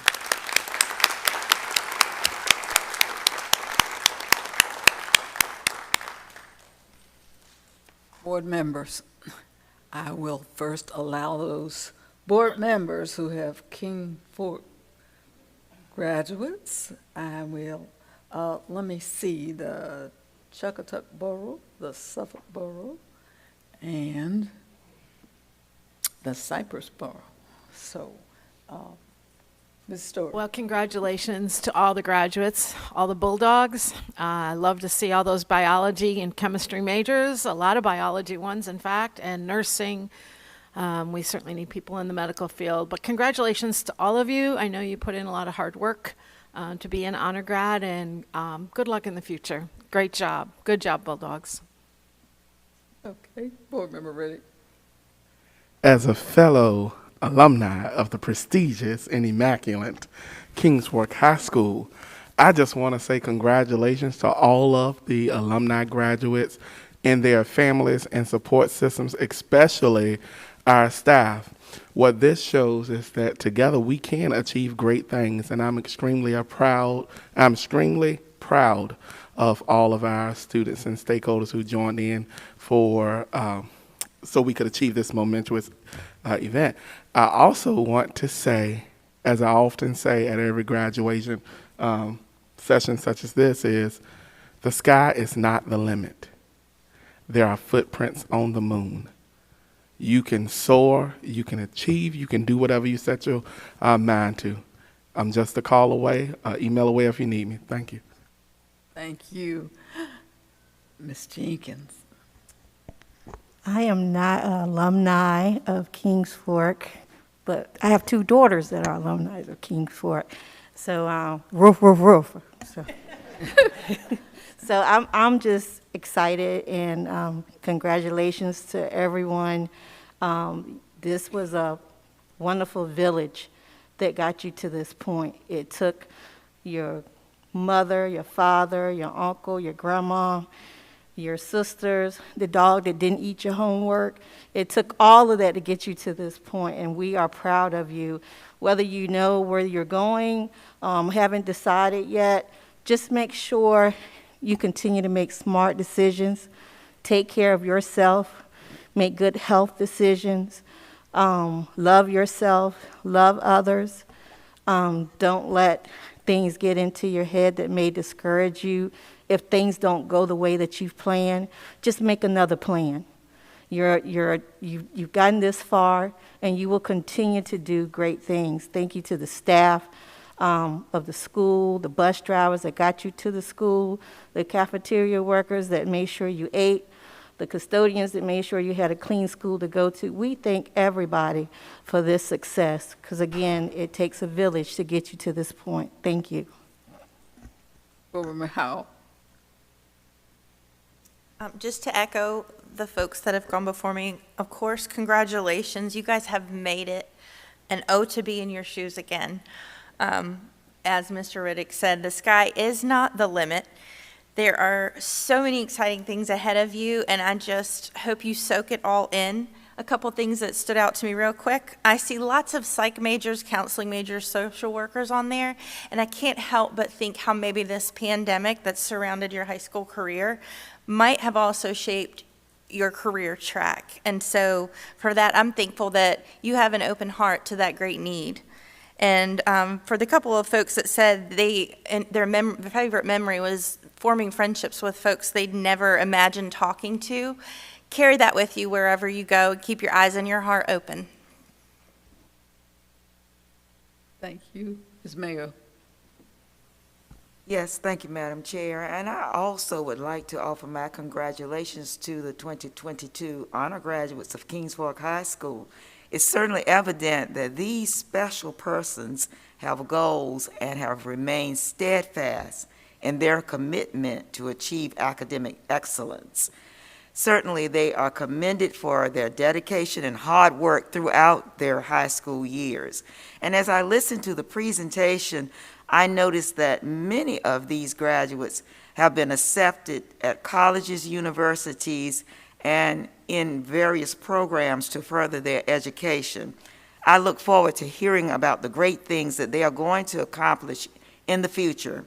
And I'd also like to thank the Kings Fork teachers, administrators, and staff for your support in helping these exceptional students to reach their goals.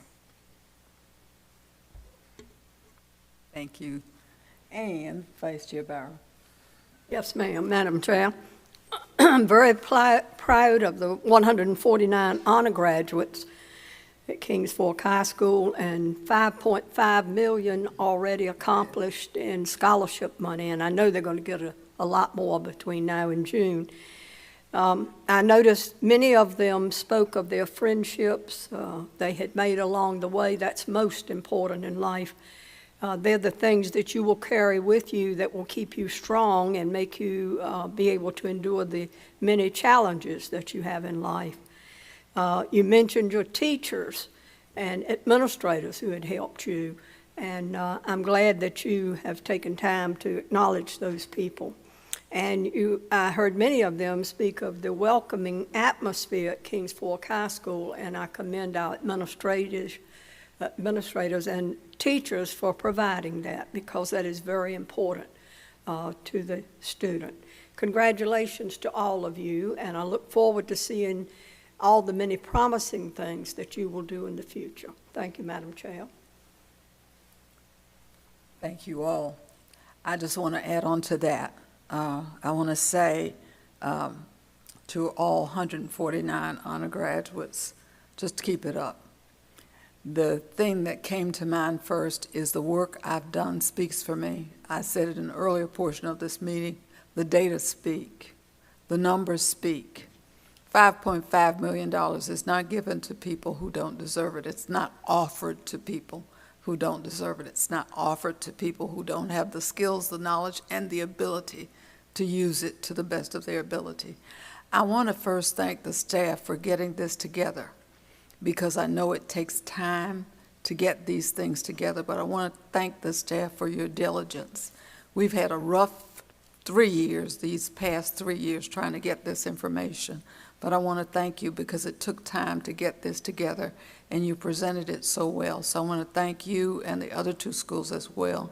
I know that because you're last, you got more of the information with regard to scholarships, and I am so looking forward to graduation, because $5.5 million says a whole lot for what we've done in the midst of all sorts of chaos. I saw Princeton, I saw UVA, my alma mater, I saw several schools. I see Hampton, I see Norfolk State, I see A&T. I see a lot of schools that I'm impressed with, because I know the types of education. Virginia State University, I retired from there, but I was chair of the education department at Hampton University, and I know the quality of education that these students are getting ready to encounter as they go forth in higher education. So I know they'll be able to come back. I saw a teacher, and I was really excited about seeing a young man who wants to be a teacher. and I know he was inspired in some way by the people that he met along the way. So I'm just pleased and excited with what I see. The data do speak. People can say whatever it is they want, but the data speak. And so I just want to thank you for what you've done. The parents, the grandparents, I think as Mrs. Mayo said, and Mrs. Jenkins, all the family members who came together, and the village that made this all possible. Thank you all for what you've done. This is wonderful. So we're just blessed to have it work this way. We look forward to June the 11th. Thank you.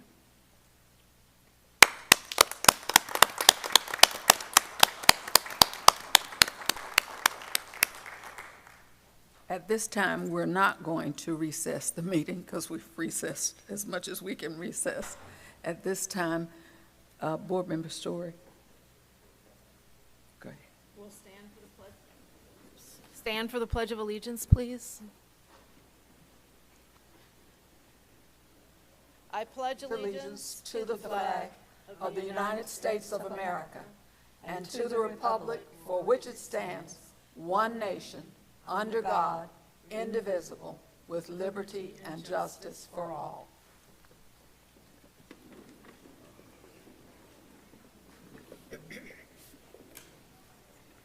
Thank you.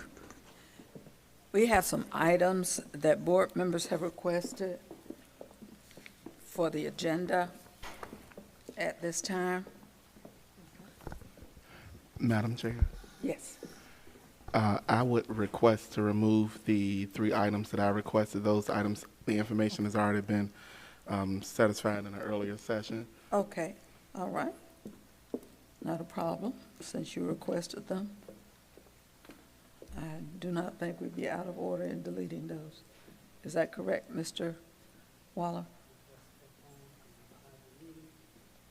That's perfectly acceptable, and by removing it at this point, when you vote on the agenda later, those items will have been removed. Okay, all right. Then we will have to take action on item number 4. Items 1, 2, 3 have been deleted. One item that has been requested for the June 9th agenda, that would be by Board Member Story, and we will ask for a vote by board members. That would be the action as taken, whether or not you are interested in a report on the adult education program at CCAP on the June 9th, at the June 9th board meeting.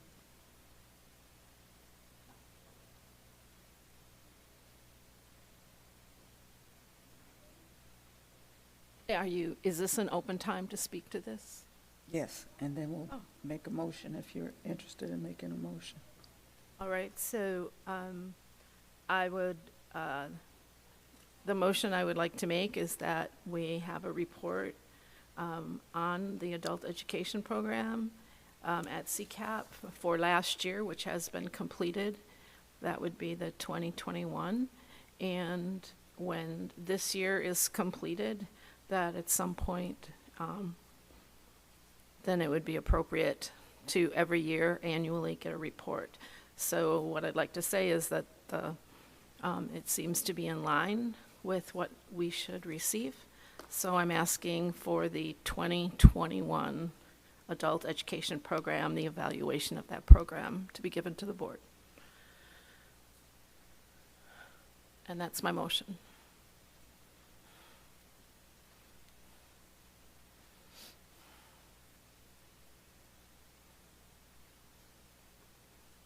Are you at second? Is there a second? Second. Is there discussion? Yes. Will we be able to get all of these reports in July when everything is completed? We get these reports, if you look at the policy.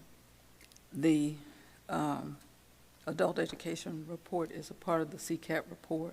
Right. And it's given every year. Right, that's what I'm Already. saying. That And it has been given already. Mr. Skinner gave us this report already. Okay, So it is a part of the CCAP report that is given. You also get some of the information on the programs as you get when we sign for the Perkins grant, some of those monies go toward it, so you get information there. But this report has already been given for this year.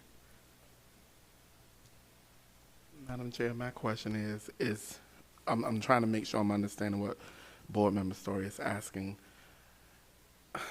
Are you asking for the summation of the adult ed program in one format as a written report for you, or are you asking for a presentation to come back to the board and the board hears that information at one, or are you just asking for you?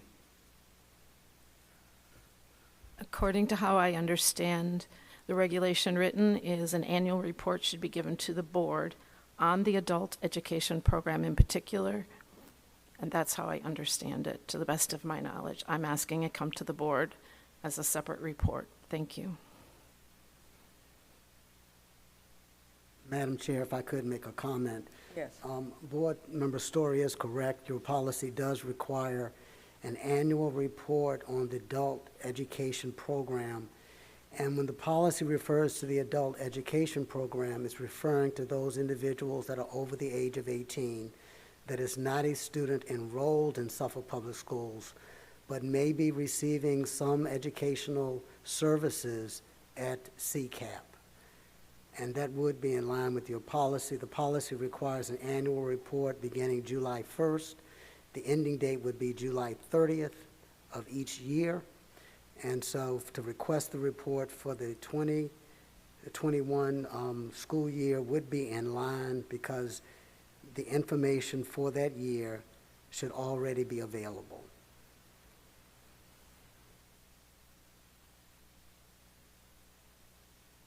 Are there any more comments? I just want to make sure I understood Attorney Waller correctly. Are you saying that it's the information for the 2021 school board, 2021 adult ed report has already been submitted and is available currently, or? It should be available currently because the reporting period goes from July 1st to June 30th. So it would have been June 30th of 2021. Would have been the ending for that annual report for that school year, or for that annual year. Madam Chair, well then, we have already received that report then. I'm not sure that Mr. Skinner actually breaks it out that way.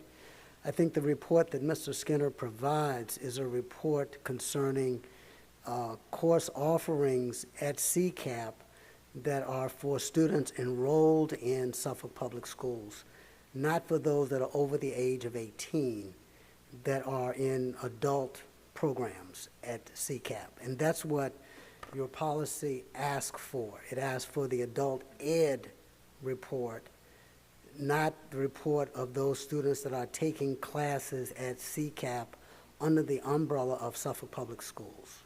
So what you're asking for, Ms. Story, is a separate report, separating that group out for the programs that we offer that they take alone.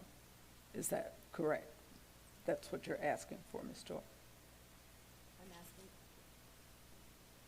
I'm asking for a report, an evaluation. An evaluation? The evaluation of the adult education program.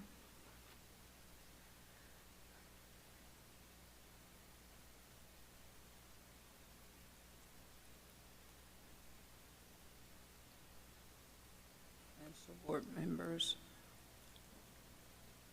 what you're being asked to vote on is whether you're interested in the evaluation of the adult education program, not a report on who's taking it, but an evaluation of the program. Is that, you don't want the numbers, you want an evaluation of the program. Is that correct? And I'm just asking for the language because we don't want to foul up what you're requesting. not If- how if many I could- people are in it, right, but if an I could- evaluation of the If I program. could just remind you of the language of your policy. The policy says an annual report. It doesn't say an annual evaluation. Granted, maybe that could end up part of it, but the policy only requires that there be an annual report. What is going to be in that report is going to be left up to whoever it is that's putting it together. Okay. So the motion involves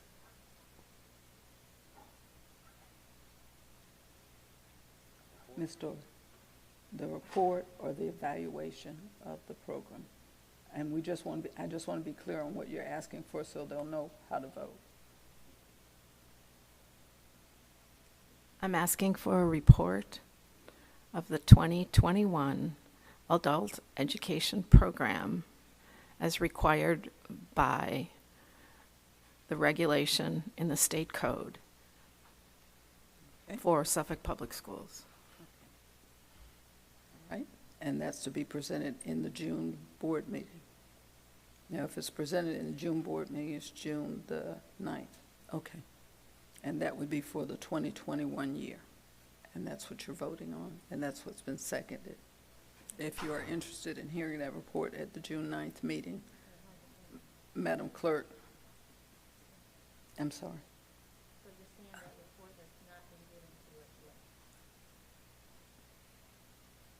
The numbers have been given, you, but not separately as Based of on who's my- over 18. Yeah, based on my conversations with Mr. Skinner, the report that he provides does not reference adults over the age of 18 enrolled in programs at CCAP. His report is on those students that are enrolled in Suffolk Public Schools and also taking classes at CCAP. So based on the information I have received, he has not provided you with that report. So if you are interested in that report in the June 9th meeting, then you would vote in the affirmative. If you are not interested in that report in the June 9th meeting, then you would vote no.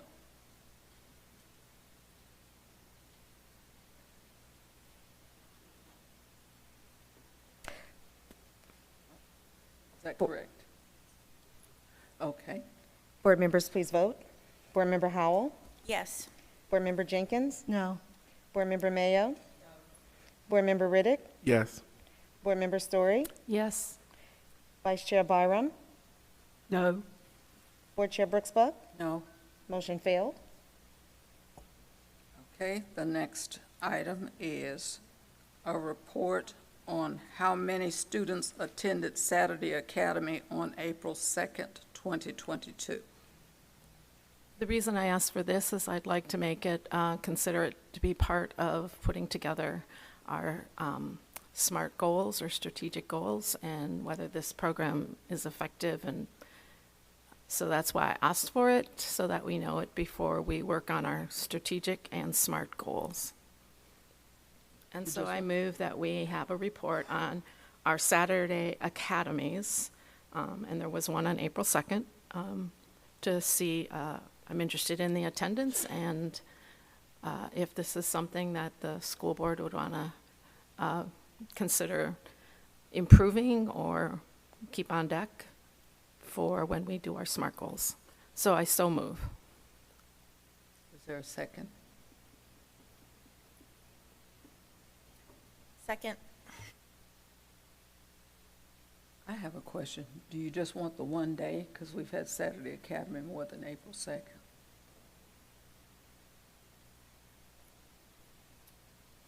I'll leave it up to the If the rest of my colleagues. I'm interested in April 2nd. Because I don't believe we've heard a report on any of them. If the report includes more, that's fine with me. But I'd like to know how our Saturday academies did as we work on strategic goals.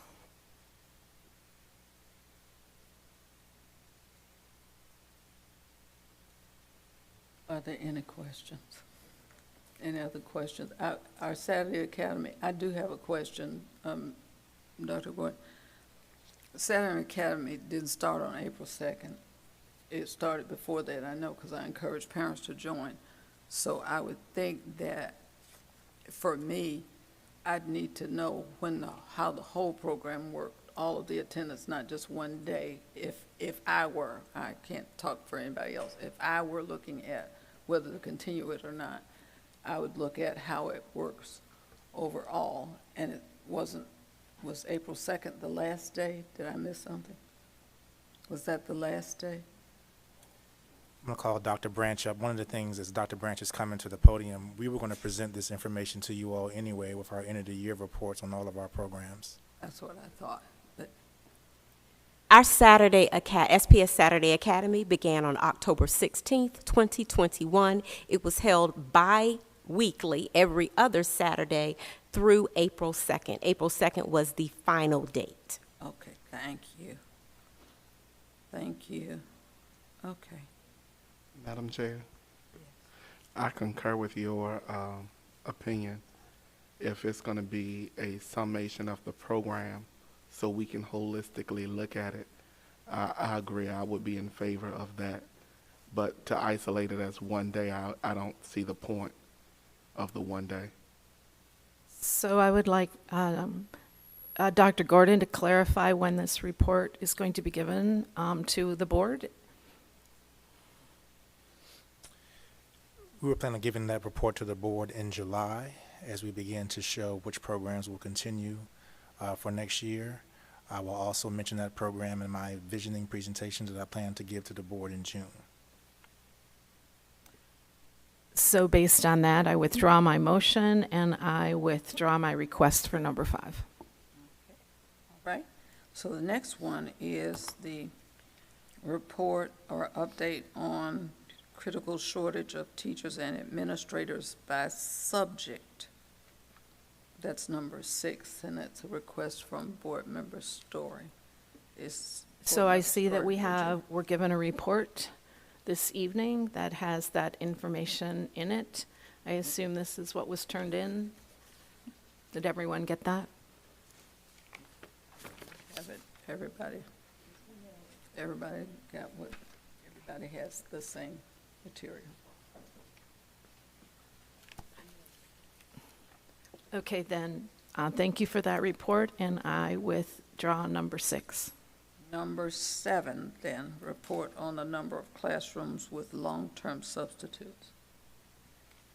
I make a motion that we have a report at the beginning of July on how many long-term substitutes we needed this previous year. Again, I believe that is something we need to develop our strategic goals and know if we should include that in our SMART goals, trying to bring that number down, whatever it is. So first, in order to know that, we need a baseline of how many long-term subs we had in our classroom, and I'd like to include that in our SMART goals going forward, so that's why I brought it. So my motion is to have a report given in July, perhaps part of Dr. Gordon's report, on the number of classrooms that had long-term substitutes this past year. Is there a second? Second. Are there comments or questions on the motion? I would like to make a comment to get ahead of something from my standpoint. Any information I can get that will help me develop these SMART goals so that they are relevant would personally be beneficial. If they're coming anyway, I'm okay with July 1 or whenever you guys standardly do that. But This is a motion for the June 9th agenda. This is not for July 1. This is she made the motion for July, but the question here is, this is information for the June 9th agenda, not for the July agenda. So we're gonna. well, if she made that motion that it's for July 1, what are we voting on? I have no idea, because the question is the report of the number of classrooms for July 9th. Do we want to discuss it then, or do we want to do that So what needs to happen is this needs to be looked at. I think you're saying, I'm just interpreting here, I don't know. I think this is normally what is done, and I'll just make a point at this point. Normally, the information that is being requested, some of it, is given to us when we normally have a board retreat. We used to have a board retreat every summer, what we called a retreat. And normally this kind of information is shared with us because at the end of the school year, we have this information. These things were asked for the June 9th meeting, if you look at the heading up here. In June 9th, we don't have all the information, so it's kind of ahead of its time. All right, So if we're asking now that it be given when it's normally given anyway, if this is to be added to that, if this is a request that is given and this is to be added to that, that's fine. If that's to make sure that that's added. Dr. Gordon. Madam Chair, just for clarification, based on Board Member Story's comments, she's stating that this information would be needed in order to develop the strategic plan. I need clarification on how long-term substitute numbers will be an indicator for the strategic plan. So if we make SMART goals that we are able to staff and improve staffing in our classrooms with certified teachers, that goal could be stated as having a percentage less each year of long-term substitutes. I believe that would be a way that we could format that SMART goal. Well, let me suggest that if hopefully, we won't be in the same situation with the pandemic. Hopefully, we don't know. But we could always look to what we have done in the past, and that doesn't mean we're stuck to it. I'm not saying that. But what we've done in the past is look to say we're setting a goal or a target of reducing it by 3%, reducing it by 5%, whatever the number is. We don't necessarily know that we had 100 people this year, so we're looking at a number. We're just reducing it by a percentage, and I think that would be something that we would put in the goal rather than saying we had 100 people this year and we want 50 people next year. So we could still do it in the goal without that, but I understand where you're coming from, Ms. Story, and I understand this. I think, though, if we look at the critical shortage thing, or if we're looking at that, which we've taken off, but if some of this is going to run into each other, and some of it is not going to be necessarily a board action, but an administrative action. Some of it's going to be us, because we're going to be vague as far as our goal. We're going to be looking at percentages. And some of it's going to be strategies that the administrators are going to be putting into action as far as action steps to what they're going to do to hire people and to get people in place and to move forward with the long-term subs, because we're not going to be hiring or pulling in anybody or doing those strategies. What we're going to be doing is looking as a measure of our performance or measure of their performance is to look at whether this number is reduced by 5% or by what we've done in the past is look at a reduction of 5% as whether we met the goal or not, if that makes sense. So I'm going to reiterate the motion and the second that is on the floor, that there is a report of the number of classrooms this year with long-term subs. By June 9th, we absolutely know that. I'm going to reiterate that and call for the question. We are having discussion, and we can have discussion. Thank you. Madam Chair, I called for the question. I understand. I understand what you did, and you broke into my discussion, and I get to do that. I get to ask if there are others who have any comments, and I get to do that. Honestly, I do.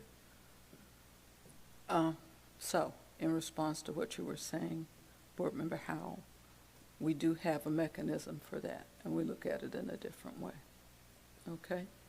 But we can indeed call for the question, are we interested in having this board members on June the 9th is what you asked for. So are we interested in having this? You asked for this on June the 9th. Do you want it now on July? We haven't even set a date for when we're going to have the July work session. But do you want it on the July work session? I want to vote on the motion that's on the floor. Would you read the motion back, Madam Clerk? The motion was to have a report at the beginning of July for long-term substitutes, for the number of classrooms with long-term substitutes for this past school year. Yes, that's the motion I want voted on. Thank you. We don't have a meeting at the beginning of July. We have a meeting on July 14th. So would you like to use the language that is appropriate for the meeting? We have a meeting on July 14th. Is that the meeting you're referring to? Yes, Madam Chair. Thank you. So would you change that to July 14th, at the July 14th meeting?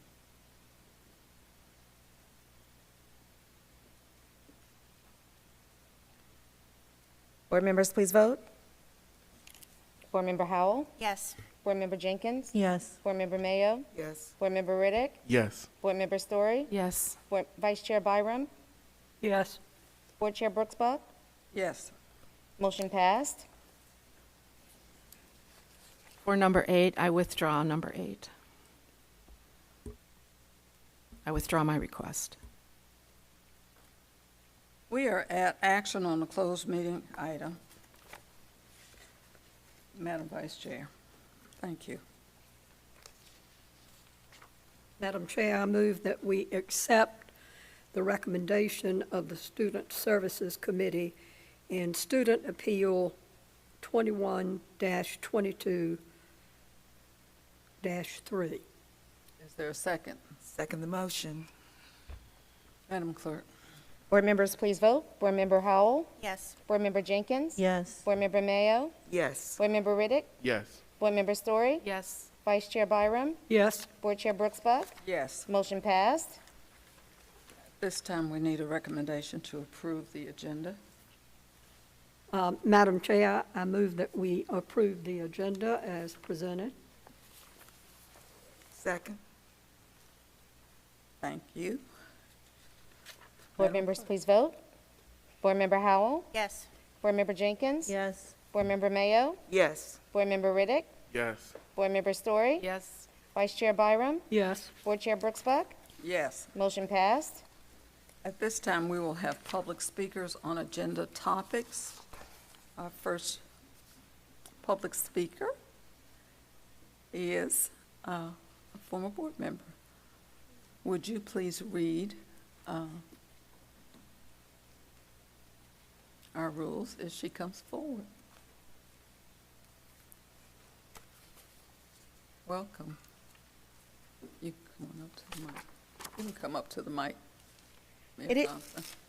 It is the intent of the school board to ensure that the affairs of the board be conducted in an open and orderly manner, that all persons desiring to address the board are afforded an opportunity to do so in the order in which they signed up to speak, that persons in attendance may observe and hear the proceedings of the board without distraction, and that the members of the board and board employees are able to transact the business of the board with minimal disruption.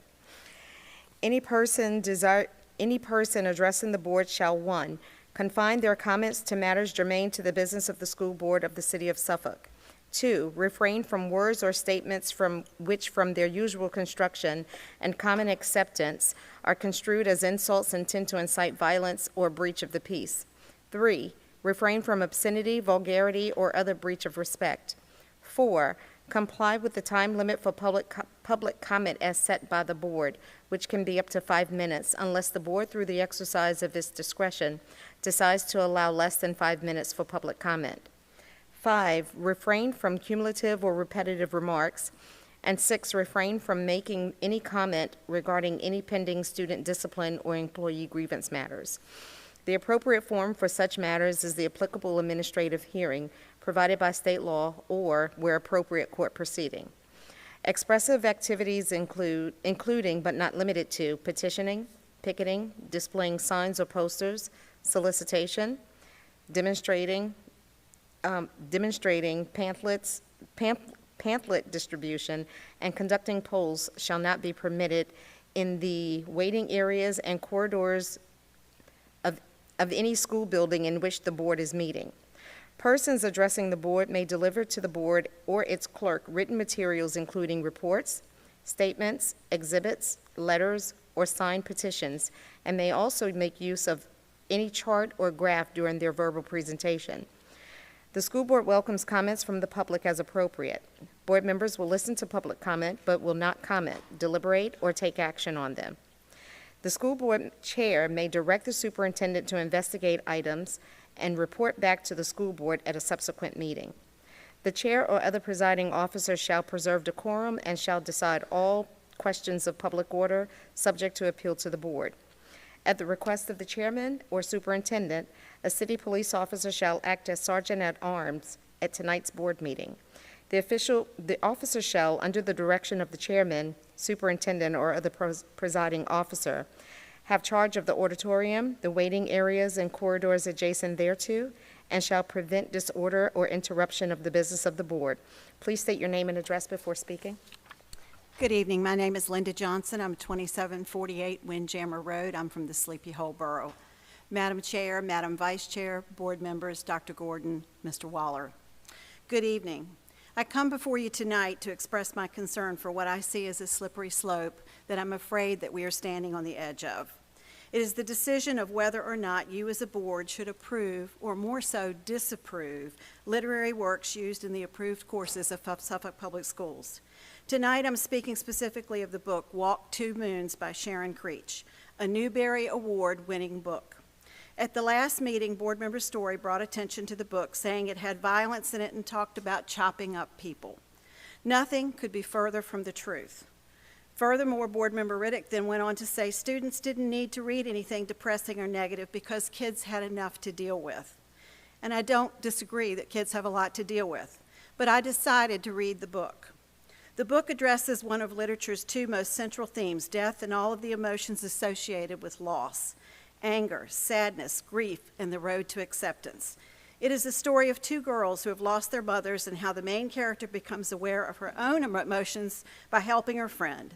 It is the story of how two people thrown together by circumstance build a friendship.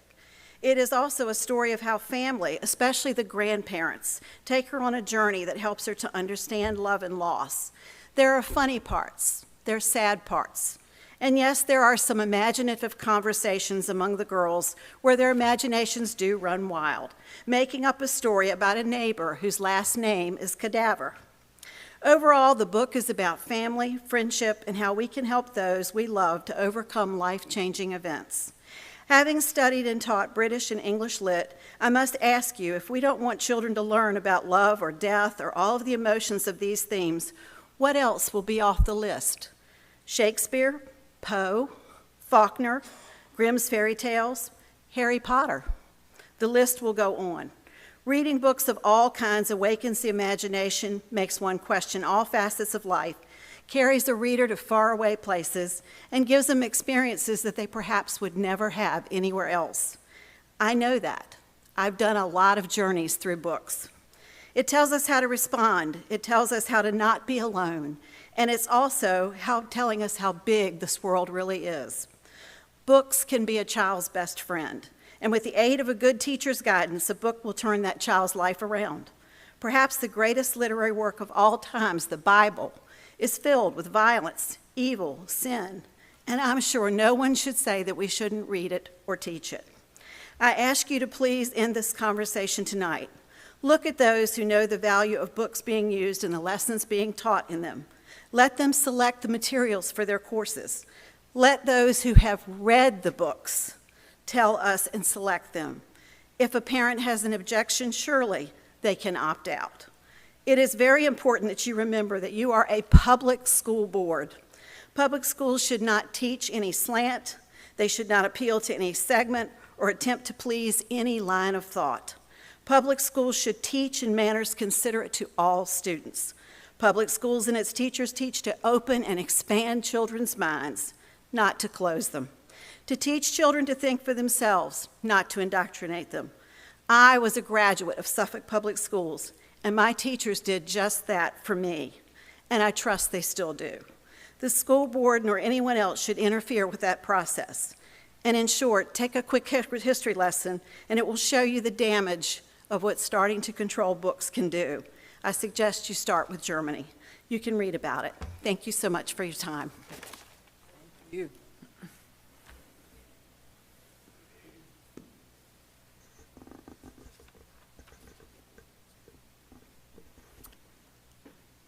Next person, Dr. Deborah Wallstrom, will talk about discipline policy and purchase cards.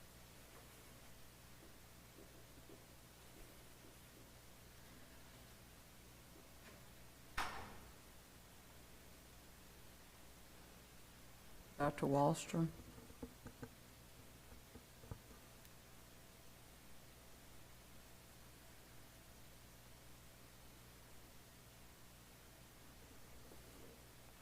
Okay. Deborah Cliche, teacher hires for 2022 to 2023.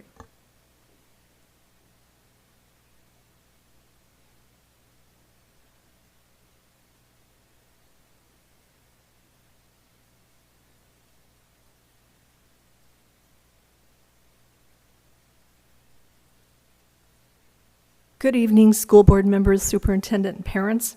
Thank you for taking a look at the staffing of teachers for the 2022-2023 school year. I know some teachers left this year due to COVID and family issues, and we are very thankful for the substitute teachers who stepped up this past school year. Substitute teachers were never intended as permanent replacements for classroom teachers. I would urge the board to investigate the reason for so many teachers exiting Suffolk Public Schools. Putting aside the pandemic, my questions would be, do the teachers have the support they need from administration? Do administrators retaliate against teachers who question policies or decisions with which they disagree? Do our teachers fear for their safety with the number of fights that have taken place in many of our buildings? And I know the students, the parents, and the teachers just want the kids safe in the buildings, period. But secondly, you're here to educate our children. Students' academic performance improves with consistency in the classroom. They deserve the best education possible. Students perform at higher levels when they feel safe in their schools. Students perform better when the rules are enforced for all students. Please post and follow a plan describing how you will replace those who have left Suffolk Public Schools with qualified licensed teachers. Thank you. Thank you. Okay. We at this time will have reports from the superintendent. Thank you, Madam Chair. I'm going to call to the podium Ms. Antoinette Ward, our Community Engagement Officer, to go over our good news report. We'll be talking about some of our SPS alumni, Art Honor Society induction, our UVA cohort members, our school lunch heroes, Nansemond River stepping into the Project Lead the Way Blast program, VSBA Tidewater Spring program, our special bus driver recognition from last week, our SPS Springs into the Zoo event, Growing Up Suffolk, again, more grants and awards, our April Teacher Spotlight, as well as Appreciation Week. Ms. Ward? Thank you, Dr. Gordon. Good evening, Madam Chair, Vice Chair, and members of our Suffolk School Board. We'll begin our good news report this evening by highlighting our Suffolk Public Schools alumni, Coach Maurice Fofana. Coach Fofana is no stranger to Suffolk Public Schools. He is an alumnus of Nansemond River High School and is currently the head basketball coach for the Varsity Lady Bulldogs girls basketball program at Kings Fork High School. Coach Fofana has served Kings Fork for over 10 years. And this year, he led our Lady Bulldogs to our first girls basketball state championship title. We appreciate his hard work and commitment to our student athletes and his dedication to Suffolk Public Schools. Congratulations are also in order for Dr. Jolie Neighbors, our Supervisor of Fine and Performing Arts. Dr. Neighbors was recently initiated into the Honor Society of Phi Kappa Phi, the nation's oldest and most selective all-discipline collegiate honor society. Dr. Neighbors was initiated at Elon University.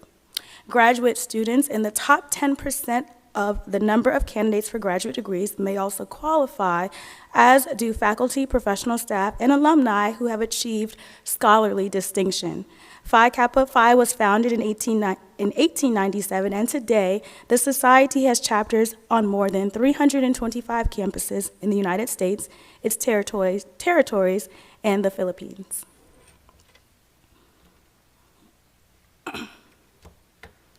Each year, UVA awards students with recognitions, fellowships, and scholarships. This year, 3 students from Suffolk Public Schools were nominated and 2 were awarded. Ms. Latrice Herring was nominated for the Philip Morris Award, a highly competitive School of Education award.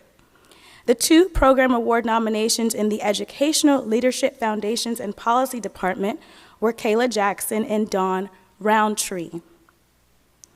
Kayla Jackson received the Samuel Marks Scholarship, which was established by Ellie Marcus Marks in memory of her husband, Samuel Marks, as an expression of appreciation for being the first recipient of a Master of Arts degree granted during a summer session at the university. And Dawn Roundtree received the Raymond Hale Scholarship, which is awarded to students focused on administration and supervision at the secondary or high school level at the School of Education and Human Development.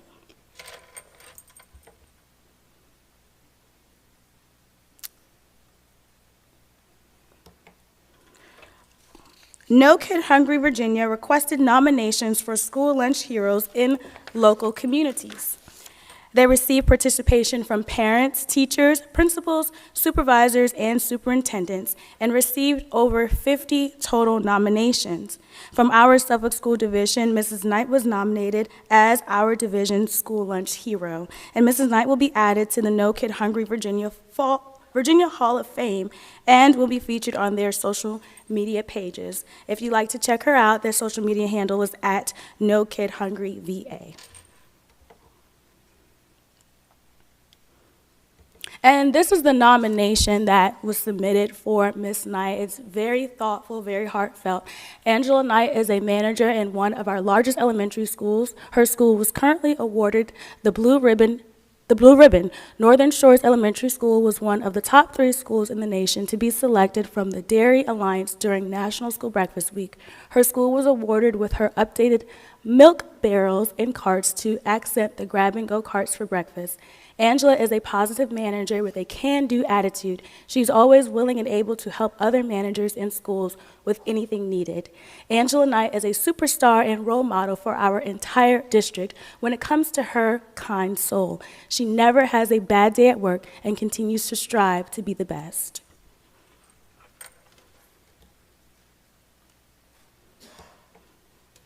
Building Leaders for Advancing Science and Technology, or otherwise known as BLAST, is a partnership between the Virginia Space Grant Consortium, Old Dominion University, the University of Virginia, Virginia Tech, and the Commonwealth of Virginia. BLAST offers STEM-related activities to 9th and 10th grade students.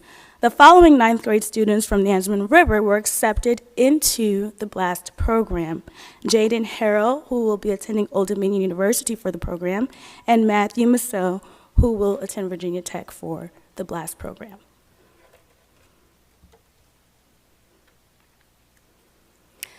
And we'd also like to recognize our students who were participants in the 2022 VSBA Tidewater Spring Regional Forum Art Contest.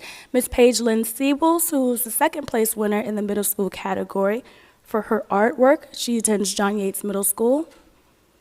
Ms. Audrey Maynard, 3rd place winner from Lakeland High School in the high school category.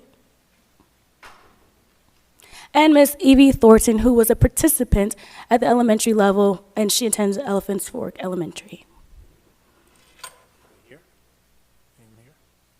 Are any of them here? Any of them here? Are any of them here? Yes, I'm sorry, I couldn't hear you. Yes, if you would please stand. Yeah, can they And come Dr. down? Gordon, are you- Can they come down? And Dr. Gordon actually has a recognition for each of you if you'd like to come up to the podium.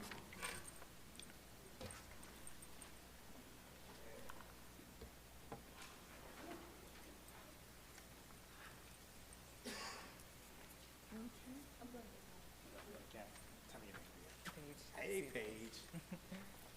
This is Paige's artwork, and as this board shown on the screen, and one of the things we really like is the different dimensions. I'll go to the podium. One of the things that we really liked about Paige's artwork was the different dimensions. She had the waterfall. She had some trash. It looks like the Taj Mahal in the background. There's a forest fire. It's just the amount of detail that she placed into this. And Paige, once again, was a participant in the 2022 Virginia Spring Regional Forum Art Contest. We have a certificate for you, Paige, as well as a Building the Best SPS t-shirt. So congratulations.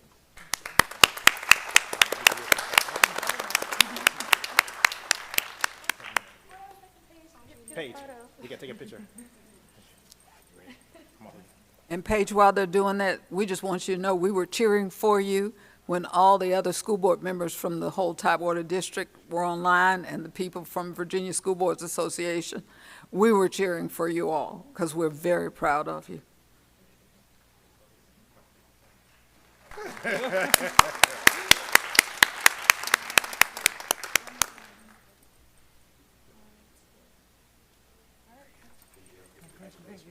All right. Got Audrey?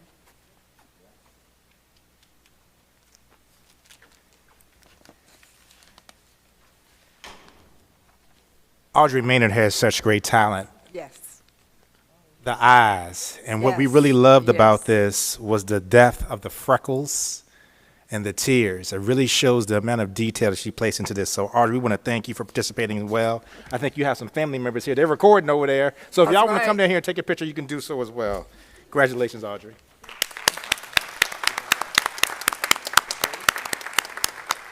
Audrey, we were cheering for you as well. You should have heard us online, all of us who were online cheering for you. We're so very proud of you.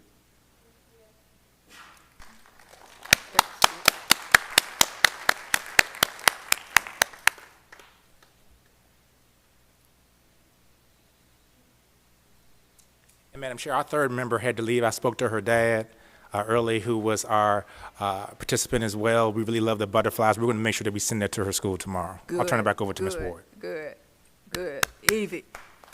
We're going to say it so it'll be on television. We were proud of Evie as well.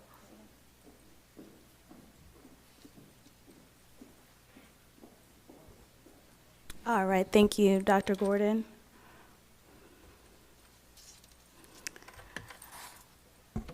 Joy Dorr, lead driver for Nansman Parkway Elementary and a bus trainer, is recognized tonight for going above and beyond for our students. Every day during their bus rides, children are encouraged to complete math problems. Ms. Dorr serves John Yates Middle School Route 3, Nansman River Route 15, and Nansman Parkway Route 3. Our superintendent, Dr. Gordon, and members of our community engagement team planned a surprise visit to Ms. Dorr to present her with some SPS swag, but to also thank her for going above and beyond for our students and being a wonderful asset to our transportation team.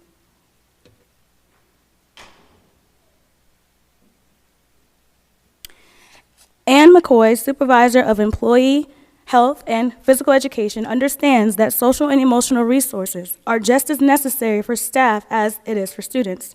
To show our appreciation, members of the school administrative offices, led by Ann McCoy, invited our staff to spring into the zoo on Saturday, April 23rd. Over 80 volunteers from departments across the division played significant roles in the event's success, and numerous donated prizes from various community businesses were also available. A list of local business participation can be found on our SPS website.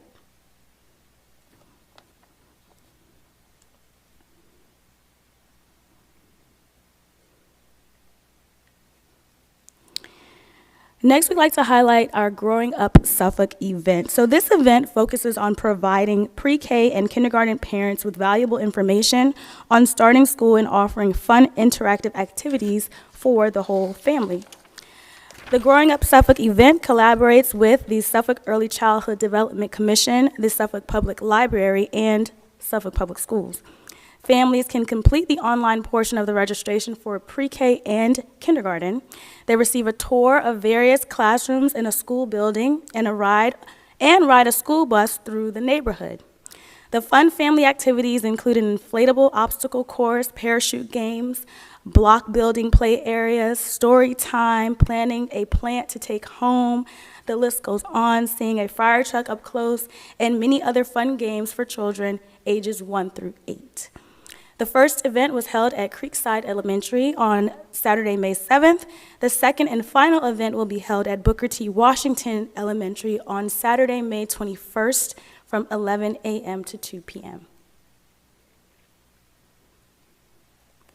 Superintendent of Public Instruction Jillian Bartlow announced the awarding of $600,000 in competitive grants to 16 schools and technical centers. Each division will receive $37,500 to purchase new equipment and make other improvements to enhance student learning. And we're excited to announce that the College and Career Academy at Pruden will receive funds to purchase an additional front-end loader, excavator, and motor grader heavy equipment simulator.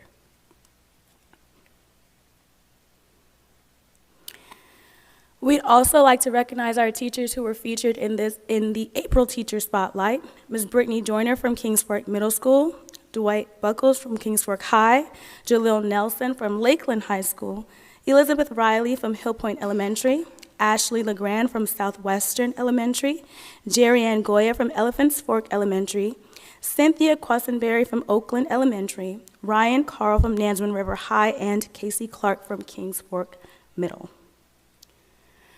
This month, we also recognized our teachers as well as our nurses, last week being our Teacher Appreciation Week, and this week being our Nurse Appreciation Week. And this does conclude our Good News Report for tonight. Thank you. Thank you.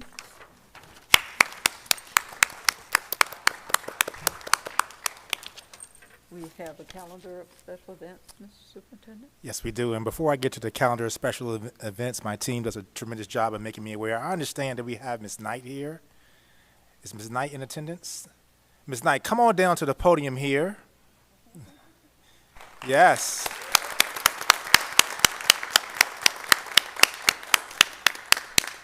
Ms. Knight, please share with the board a little bit about your role and then some of the things you've done.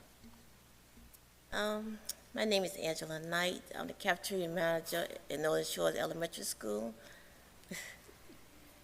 We seem to have accomplished a lot of things. For one, we're a Blue Ribbon School. And recently I just got this award for the hunger for no kids. And I'm very honored of getting that. And I have an excellent staff that works for me.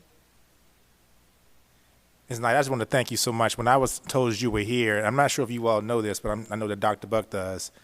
When those kids arrive at Northern Shores Elementary School, Ms. Knight has her team stationed at every door. They're stationed at every door with carts in the hand ready to go. And this is one of the main reasons why you are one of our hungry lunchtime meal, no child, no kids left behind, you name it. She's done a tremendous job. And we just really wanted to thank you here publicly for everything that you've done. So thank you so much, Ms. Knight. Thank you.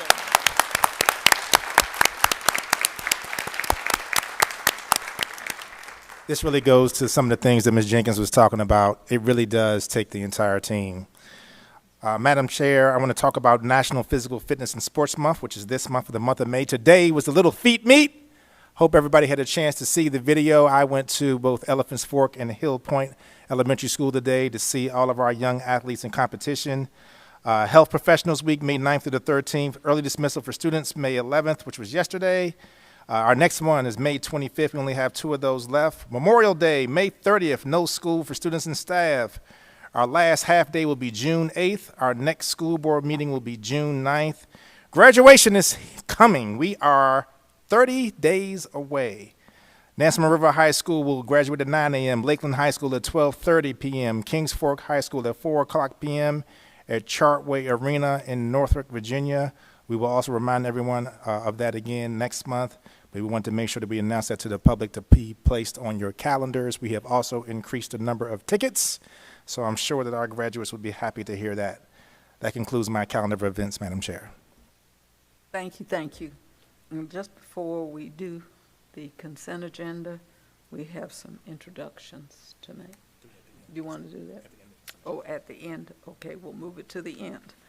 Well, may I have a motion, Madam Vice Chair? Madam Chair, I make a motion that I we want to approve withdraw the consent something. agenda. Wait, she wants to withdraw something from the consent agenda. I'd like to withdraw number 4, please. And number 7. Okay.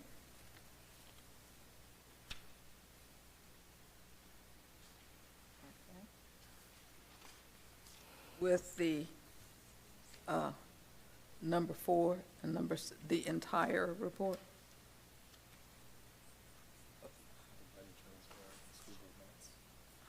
No, number 7, the minutes. Yes, You want- yes. Okay, all right. The minutes and the budget report, okay? All right.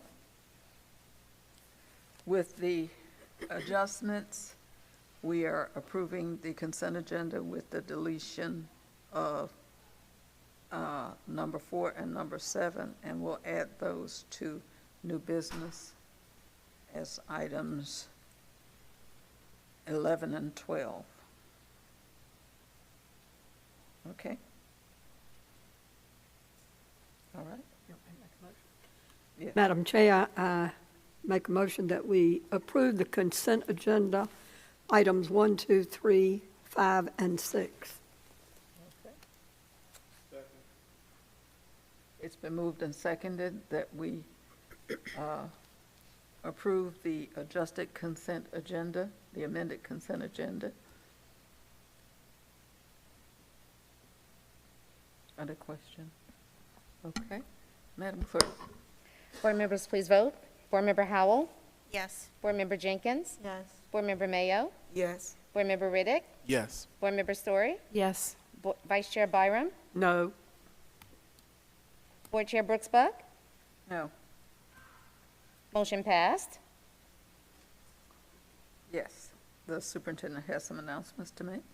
As a part of the personnel report, Madam Chair, I want to introduce some of our newest administrators to Suffolk Public Schools, the board, and our school community.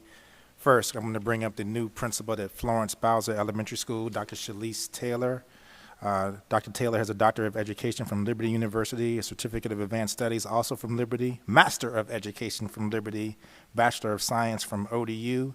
She is currently the Assistant Principal at Macmillan Elementary. She's also served as our Supervisor of Science, as well as our Science Instructional Specialist. Dr. Taylor is a true star here in Suffolk Public Schools, and as she's come to the podium, Dr. Taylor, I'll give you an opportunity to say a few words to the board and also introduce any family members that you may have in attendance. Good evening. Good evening, Madam Chair, Madam Vice Chair, Dr. Gordon, and school board members. I just want to take this opportunity to say thank you. I also want to introduce my family and myself. I have here with me today my amazing husband, Jakari Taylor. I have my children who are my greatest accomplishments and also Suffolk Public Schools students. I also have here with me my mother and my father, Michael and Sharita Fentress, and also my dear friend, Dr. Tamika Pierce, who's representing my church family, the Focus Church.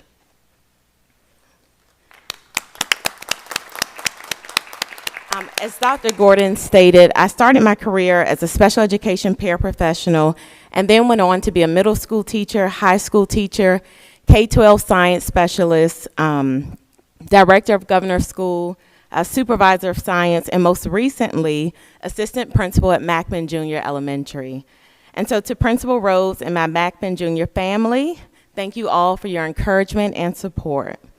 As I reflect on my journey, I'm grateful that I've been able to have a lasting impact in each of my roles, and I've learned many lessons and gained many skills along the way. However, the most important thing I've taken with me is the notion that to lead is to serve. So I'm so grateful to have the opportunity to lead and serve the amazing students, staff, and families of Florence Bowser Elementary. I am grateful for the work that Ms. Griffin has started, and I will commit each day to ensuring my students, staff, and families have the very best. I'm excited and ready to work to ensure our eagles soar. Thank you again for this opportunity.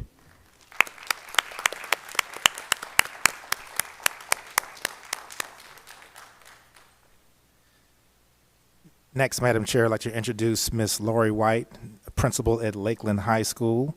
Ms. White has an educational specialist degree from University of Virginia, Master of Education from Regent University, also a Bachelor of Science from UVA, Wahoo Wah, with a major degree in psychology.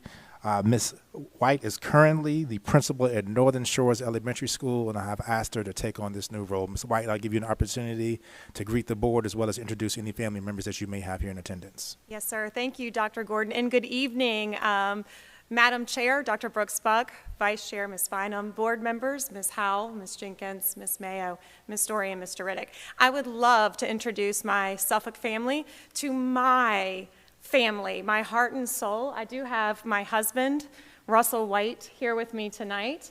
I also have my daughters, Aubrey and Jordan White, here with me tonight, who are also members of the Suffolk Public School family. So thank you to them for their sacrifices and support to me.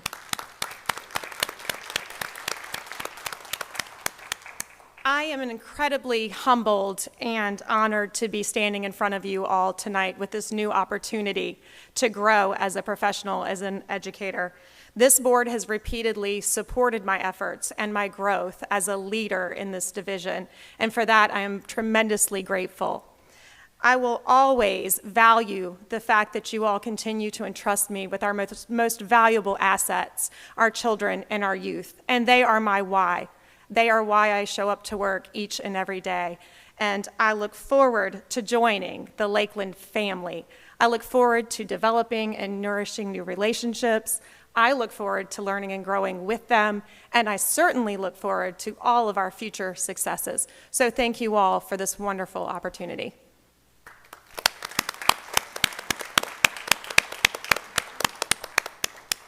Thank you, Ms. White.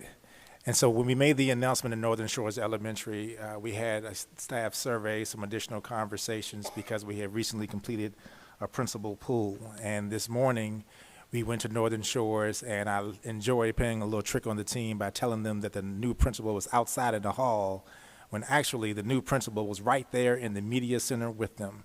For continuity and the great outstanding work, I'd like to introduce the new principal at Northern Shores Elementary, Dr. Andrea Wilkins.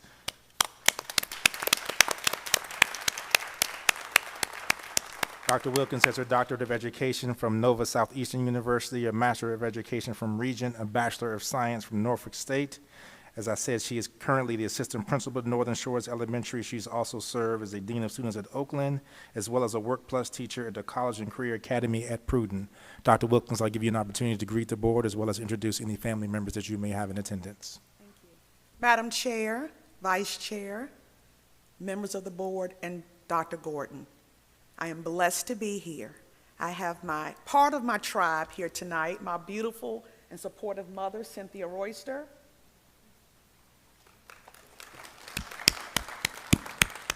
and my son, Wesley Wilkins, who you honored last month. He is a 22 graduate, well, he will be a graduate, from Lakeland High School.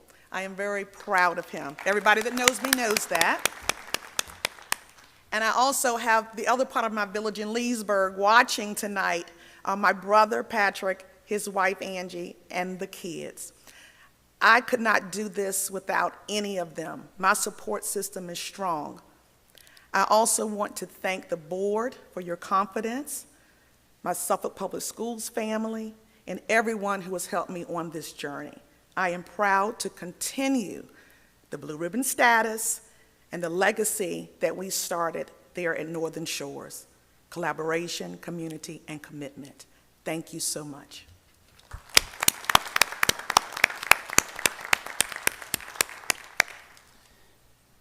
And my last announcement, Madam Chair, for the personnel report is our new chief of schools, the return of Dr. Stanette Bird III. The third is trademarked here, Stanette. Just want to let you know that. Dr. Bird has a doctorate of education from the College of William & Mary, master's in special education from Old Dominion University, a bachelor of arts from Norfolk State University. He's currently the executive director of elementary leadership in Newport News Public Schools. Previously, he's been here in Suffolk as the director of secondary leadership, as well as the principal of Kings Fork High School. Dr. Bird will give you an opportunity to greet the board, as well as introduce any family members that you may have here in attendance. Thank you, Dr. Gordon. Greetings. It is so good to see you all again. Board Chair, Madam Vice Chair, and members of the board. It is my absolute pleasure to return to serve this outstanding community, which I live in and which I love. I would like to take a moment to introduce my family, who is here with us today. My wife, Tanya Denise Bird. My wife actually canceled a meeting she was supposed to be at tonight to be here with me, and she has a early morning, which she's getting ready to head out of town. So I'm just so thankful she took time out of her schedule to be here. I also have my twins who are students at Nansemond River High School. My daughter, Trey Denise Bird, is a scholar at Nansemond River High School. She first year made varsity cheer, and she is currently running track at the high school. My son, another scholar, you'll see I plucked him right off the soccer field this afternoon at halftime so he could be here with us, and he also is on the golf team. And so just so proud of both of them, and thank you both for your support as well. I'm just really excited to be here again. As you can see from the three who spoke before me, we just have outstanding leaders here in Suffolk Public Schools. And this is unique that for the first time I'm coming into a role in which I know names already. That learning curve is already there. And so I'm just so excited to work with this outstanding community again for a second time. And I look forward to all the good work we're going to do. I think this is a great time for a return. I've grown, I've learned a lot in Newport News, and I'm looking forward to coming back and serving this community, helping to build a new strategic plan and make sure that our vision is realized. Thank you all. Thank you.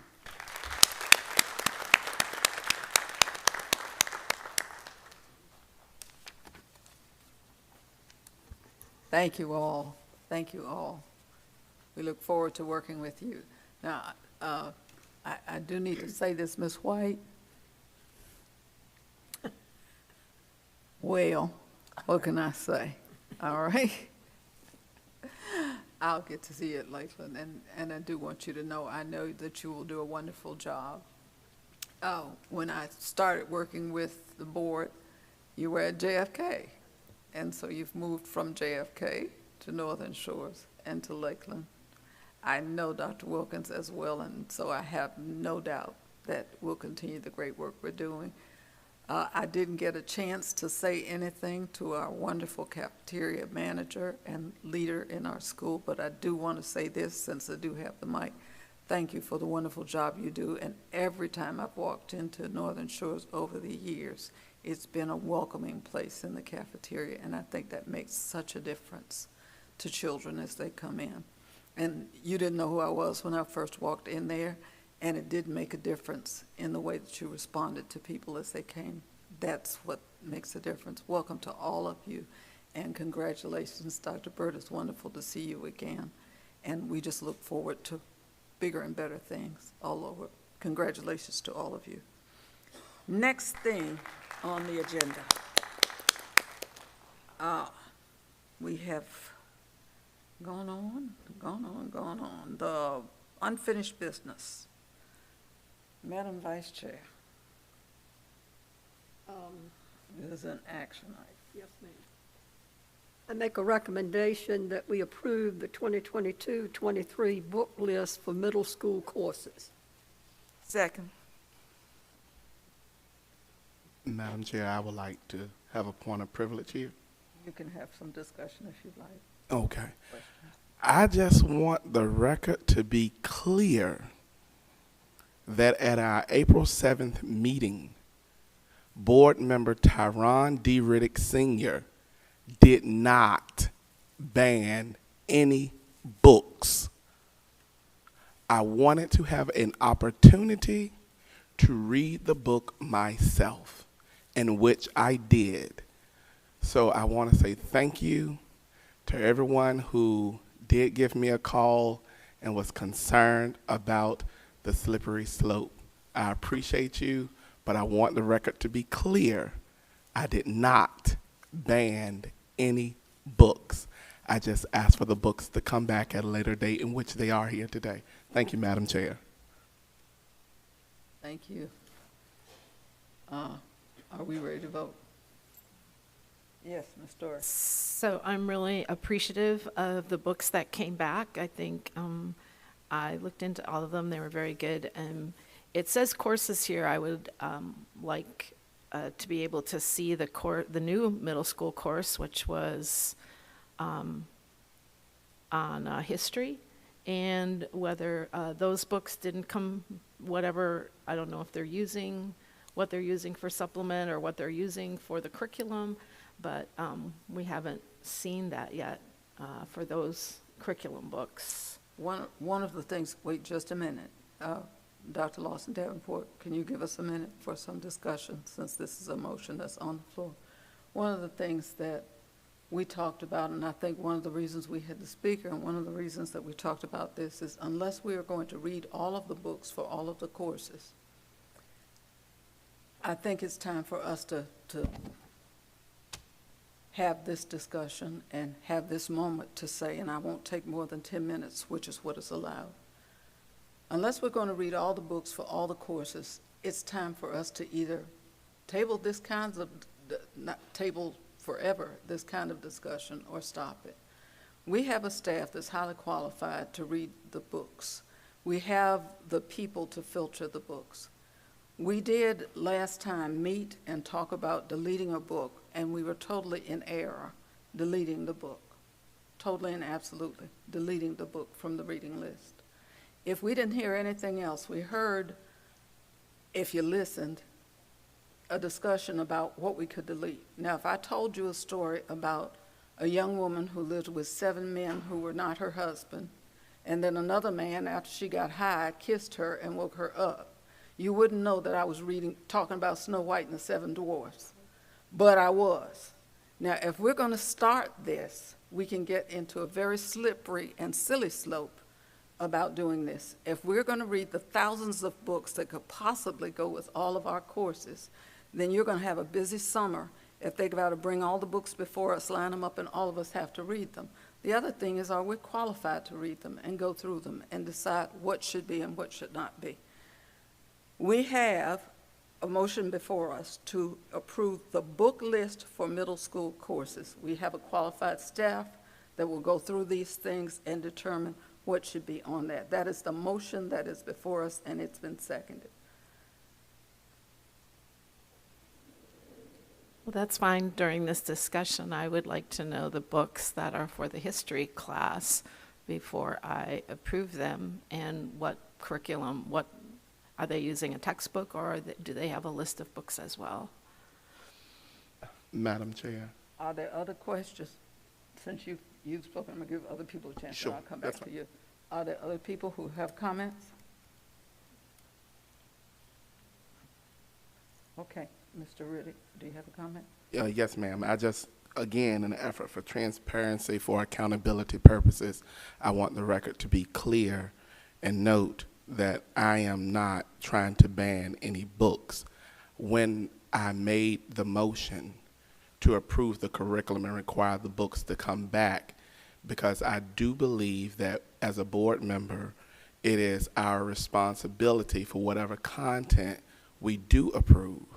And it is my obligation to the citizens to make sure that I give them a chance to respond. And that's what I did. if we're going to address the elephant in the room, then let's have at it. If we're going to refer our citizens who are parents with students in Suffolk Public Schools to a process, we want to ensure that that process is widely known to the parents and that the process is actually working the way it should work. I had several conversations about this, but I just want to be transparent so it can be recorded on record, because I don't want another false narrative being painted about what Board Member Riddick has done, since I did make the initial motion that required the books to be brought back and the curriculum to be approved. I believe that when, and this is my request, and I don't know if this will have to be an action item, but I do believe that when things are being suggested that we, since it is alleged that we may not have the capacity to accurately assess what books are being read, I would request that when asked upon, or not asked upon, but it be included into the report, how the literature can be used versus bestseller, Native American author, Native American main character. If it was explained the way the public speakers explained it, or if it was an attachment where when I read through my reports, I could have saw it that way, it would have alleviated my concerns at the forefront. So that's the angle I'm coming from. I can't speak for anyone else, but I don't want the hasty generalization to indirectly draft me into something that I'm not saying. So for the record, I am not banning books. I just wanted more information. Thank you, Madam Chair. Thank you. Are we ready to vote? Madam Clerk, would you call a roll? The motion is to approve the book list for middle school courses. Board Member Howell? Yes. Board Member Jenkins? Yes. Board Member Mayo? Yes. Board Member Riddick? Yes. Board Member Story? No. Vice Chair Byram? Yes. Board Chair Brooks Buck? Yes, Motion passed. thank you. We have new business at this time. Madam Vice Chair. Yes. Madam Chair, I'd like to make a motion that we set a date of May 25th, 6 p.m. for a special school board meeting at Colonel Fred Cherry for the adoption of the 22-23 approved budget, pending state budget approval. Is there a second? Second. Okay, it's been moved and seconded that we set May 25th, 6 p.m. for the special school board meeting at Colonel Fred Cherry for the adoption of the 2022-23 approved budget. And of course, that is pending the state budget, which hasn't been approved yet. Madam Chair, just to add for clarification and make sure that the board and the school community is aware, Ms. Forsman and I have basically set the date of May 23rd as our window to determine if this meeting will be necessary, which is part of the reason why we added the parentheses of pending state budget approval. We are still waiting for Governor Youngkin to call the General Assembly back into session to get a state budget done. We know how much money we're getting from the city, but there's still some discussion between the House of Delegates and the Senate side on how much is going to be coming from the state. So if that date of May 23rd comes and we do not have notification that a budget has been approved or will be approved by the May 25th meeting, I will alert you as the chair through Mr. Waller to cancel this date. But we do want to have it on the calendar just in case it does get approved by that date. Okay, so this is pending the state budget approval for the public notice. Okay, it's been moved and seconded that we adopt this date and time. Board Member Story, you have a question? So in the minutes from last meeting, we had said that this was also going to be a work session and that's why I pulled the minutes aside. And so it's in the minutes that it was going to be a work session for our strategic plan and starting to look at that. And it's in the minutes that everyone approved. Yes. So I think that this action item should include that as well, because it just says budget. If we can include that, and then we can say that the date will change. So we want to amend the motion to include the work session for the strategic plan. Is that all right? Would you include that in the motion? Yes. We will set the date of May 25th, 2022, 6 p.m. for a special school board meeting at Colonel Fred Cherry for the adoption of the 22-23 approved budget, pending state budget approval, and strategic plan work. Okay. Now, can we get a second on that? Second that. Okay. All right. It's been moved and seconded that we approve this May 25th date, 6 p.m. for the special board meeting at Colonel Fred Cherry. And this will also include a work session on the strategic plan. It's been moved and seconded, so we are ready to vote. Madam Clerk. Board members, please vote. Board Member Howell? Yes. Board Member Jenkins? Yes. Board Member Mayo? Yes. Board Member Riddick? Yes. Board Member Story? Yes. Vice Chair Byram? Yes. Board Chair Brooks Buck? Yes. Motion passed. The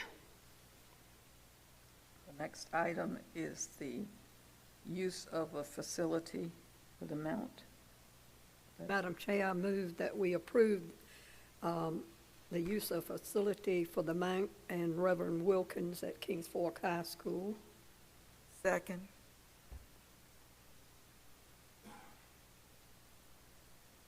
Okay. Madam Clerk. Board members, please vote.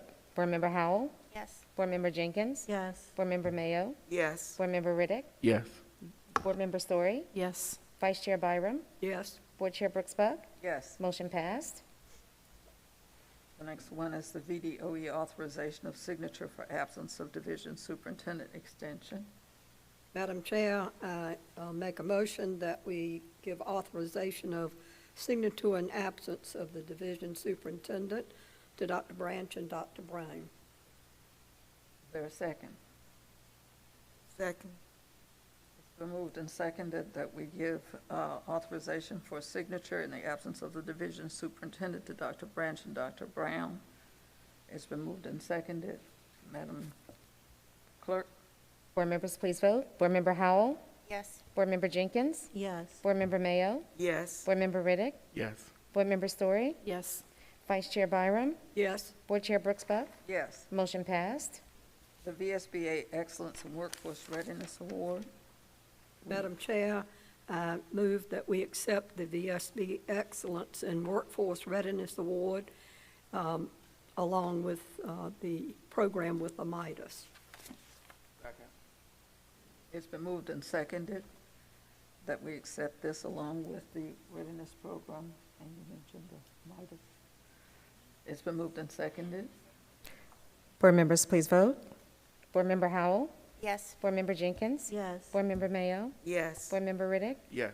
Board Member Story? Yes. Vice Chair Byram? Yes. Board Chair Brooks Buck? Yes. Motion passed. The last is a resolution, well, the last one of these particular items is for action is a resolution 21/22-22, a resolution of the School Board of the City of Suffolk, Virginia, approving an award of the GC Commercial Incorporated for limited interior corridor renovation at Lakeland High School for the Performing Arts Center. So move. Is there a second? Second. Okay. Board members, are you ready to vote? Madam Clerk, I'm sorry. Board Member Howell? Yes. Board Member Jenkins? Yes. Board Member Mayo? Yes. Board Member Riddick? Yes. Board Member Story? Yes. Vice Chair Byram? Yes. Board Chair Brooks Buck? yes. Motion passed. Now, items 6, 7, 8, 9, and 10 are information items.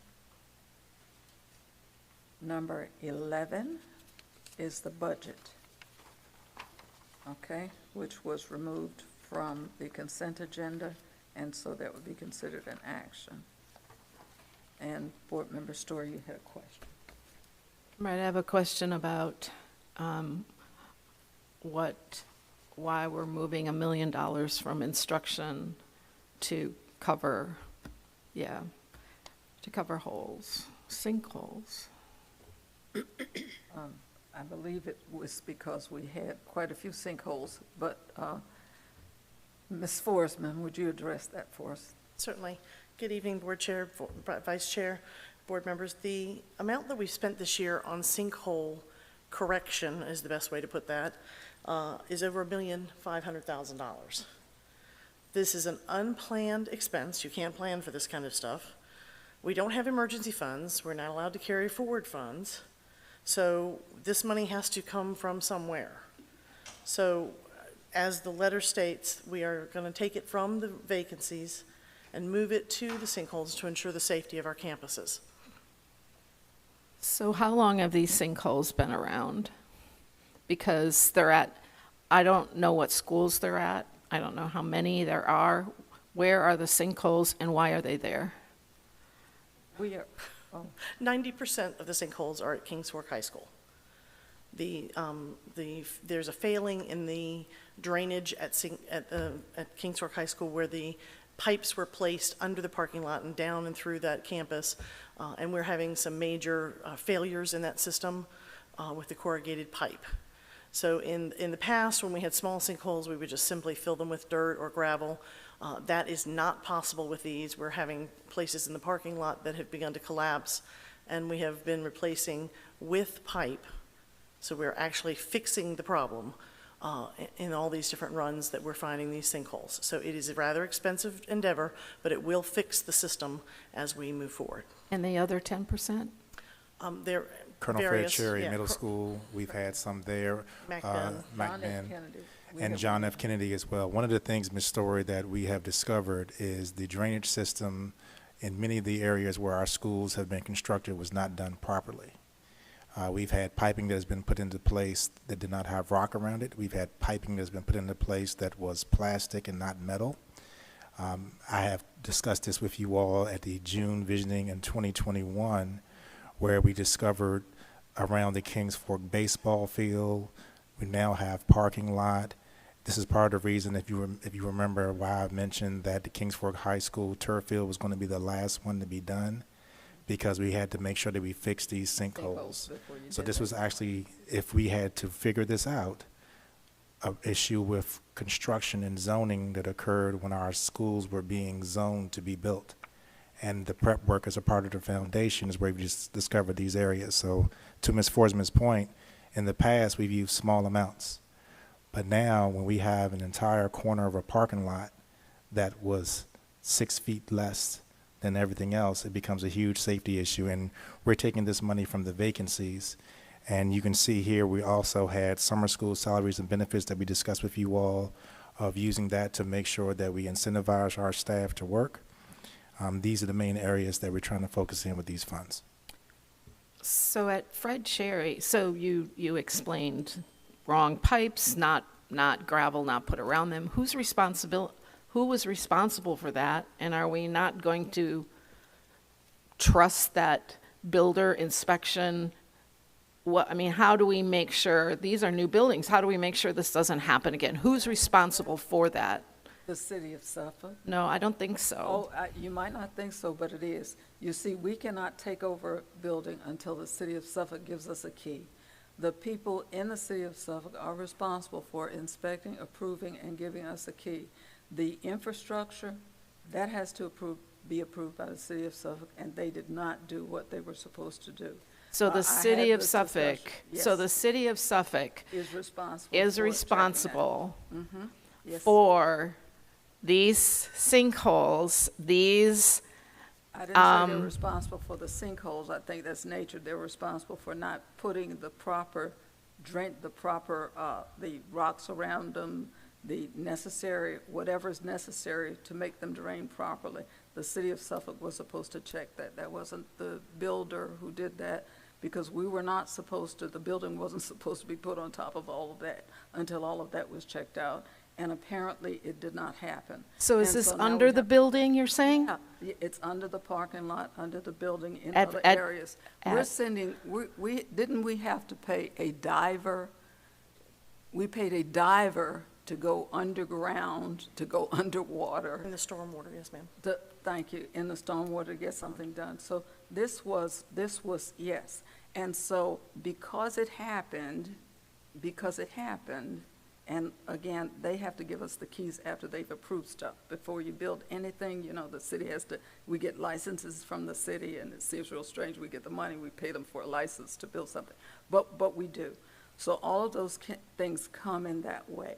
And we can't get anything approved and through until the city inspector comes in and says it's okay.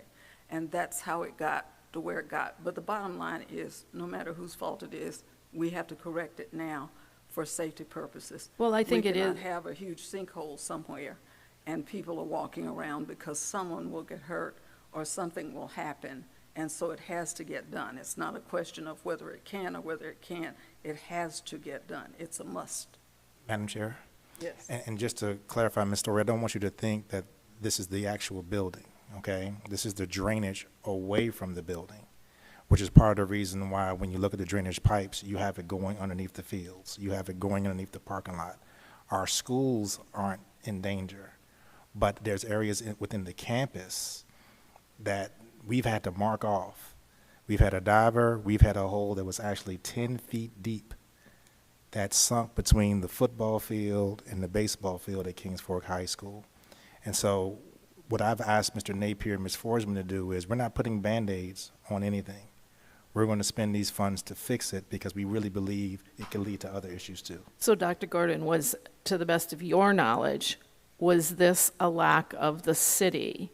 Was this a city problem that they did not inspect these particular water lines? Was that the city's responsibility or ours? So, Ms. Story, I'm not sure if you're looking to place an individual blame, but I can tell you that based on my construction experience, anytime a new facility is created, part of the zoning of that building is to ensure that you have proper stormwater drainage and proper materials are used. What I can share with you that I do know is evidence, because I wasn't here, you know, when the schools were built. What I can show you as evidence is that the drainage pipes were made of plastic. They were supposed to be made of metal. The drainage pipes were supposed to have concrete around them in order to deal with any flooding, any water going through the soil. That did not occur. So those two main errors there have created large sinkholes. John F. Kennedy, Colonel Fred Cherry, which is what, 3-4 years old? That's what really made us see the red flag. And Kings Fork High School. So we've basically did a scope of work to take a look to make sure that none of our other schools are having these issues. And I've green-lighted our facilities and planning team to work with the architect as well as the nature, whomever the people are actually called, to go in and take a look at these areas. I just want to be clear because I don't think it's blame. I think it's accountability issue, and we're looking to build new schools. And so if this is an issue that we're not doing something right, or if it's an issue that the builders aren't properly doing it, and if it's an issue with the city, then I think it's important as to who is accountable. This is not a blame thing, but there is someone that is accountable for not using the right materials, not putting it down right, and not inspecting it right. And it's costing us a lot of money. So this is an accountability issue, and I think it is important that we discern who is responsible for this. And I will certainly be checking it out. If it's the city, then that is something that, you know, that we should be understanding what went wrong on their end. So if it's the city, then that's something that, you know, then I can pursue with my council person. If it's us, then that's an issue that we need to take care of before we build more new schools to figure out what went wrong repeatedly, evidently. Well, and just to be clear, Ms. Story, it can't be us because we can't build We the don't school. build the school. But at any rate, we're going to move forward. Thank you very much. But that's what it's for. So that's an action item. May we have a motion? Make a motion that we approve the budget transfer number 1, fiscal 2021-22. Second. It's been moved and seconded that we approve the budget transfer. Board members, please vote. Board Member Howell? Wait a minute. I'm sorry. Board Member Howell has a question. Just proceeding with caution, because I've had an abundance of Sleepy Hole folks reaching out when they read the agenda from their perspective, that we're taking instructional funds, albeit they weren't used because we didn't fill those positions, didn't have to pay that out. There's concern that we're using instructional money for non-instructional like we're transferring it for non-instructional purposes. I get the conversation here. I guess I just wanted to do my due diligence and acknowledge the concerns of my community and probably others, that I'm sure Ms. Forsman has turned over every possible stone, that there's no other way to cover this without taking from instructional funds. I'm assuming like this work's already been done, or we're doing it, or what? We're doing the work. The superintendent has reported repeatedly that we're doing the work. The other thing is, I saw some of those concerns online that were stated or acknowledged or whatever. Oh, I received emails. I saw some. I haven't gotten any emails about it from my community, at least. The people seem to understand. If there are instructional funds that we're not using, we're at the end of the year, then the money would just be turned back, and we just ask the city to give the money back to us to pay for the holes, which doesn't make a whole lot of sense, but we give the money back to the city, then ask the city, could we have the money back to pay for it? So for clarification purposes, we're we're delaying the inevitable if we just turn the money over and then they give it back and then we use it for the holes anyway. Right. So have we already begun repairs? I mean, obviously, Yes. nobody's in danger. You've communicated that. Well, you don't know that because you have athletic events going on. Nobody's fallen in the hole And yet, so is that what you mean? we've had an employee at JFK Hurt themselves. fell in the hole. And so, Ms. Howell, to answer your question, we have to pay this bill. And one of the things that maybe you can share with your community as the chief financial officer and the superintendent have access to move money around within our operating budget as we see fit. And because we have those vacancies that we know weren't used, we've used part of those vacancies to give bonuses to staff. And so operating funds are operating funds. And so do we really want to risk having any of our current contractors that are fixing this problem waiting on money, charging us more, and then also having the money go over multiple fiscal years? That's our main concern why we're asking you to do this. As you can see, Ms. Forsman has put this forward to you all in May because we've been paying for this for a whole year. Like literally, Mr. Napier will send us an email, a new one's been discovered, 40,000, 80,000, 100,000. We basically have the company on call to fix it. But because of the magnitude of the ones that we've just seen at Kings Fork High School, corner of the parking lot, we need to get this done now before this fiscal year is over. So just to help to make sure that everyone's aware, we can transfer any level of funding as a part of our operating budget when we see fit to fit the needs of the school division. And this is a major safety issue, major. So maybe that can help some of the information you can share with your constituents. I understand, Dr. Gordon, and I will personally respond to the emails now that I have information. I just think, you know, the big picture for the sake of all of us working as a village is having this discussion in the public so they understand what I can't explain to them on the outset, even with the information you all present. I don't have all that back knowledge that you just shared. So hopefully if they're not watching, they'll go back and watch it. I refer them to that. It's not a matter of me wanting like complete authority over everything. It's just a matter of my community reaches out, I communicate it to you, and you answer in this forum, and it reaches more people than me responding to the emails that I got. So that's where I'm coming from. It's just a matter of understanding fully and communicating transparently because, you know, that's the buzzword these days. So here I am asking for an explanation so that I understand and they understand, because I'm responsible for my vote, and it's not enough for me to say, oh gosh, I didn't realize that's what I was voting on. So I'm asking, so I know what I'm voting on. Are we ready for the vote? I have one more question, please. Yes. And that is, if this is a safety issue, which I believe it is, then out of all the federal funding we got, you're saying that none of it, Ma'am, absolutely none of it could go towards this? absolutely not. CARES Act money Act is for money can go to mitigation Central. purposes for COVID and disease. Has absolutely nothing to do with the safety of the campus with regard to sinkholes and those kinds of things. No, ma'am, I'm sorry, we can't use it. I wish we could, but we cannot use it for that. What about the other funding we got through federal, state? HVAC was the other funding we received, and that was specifically for HVAC funding for schools. The CARES Act is for protecting the envelope of the building.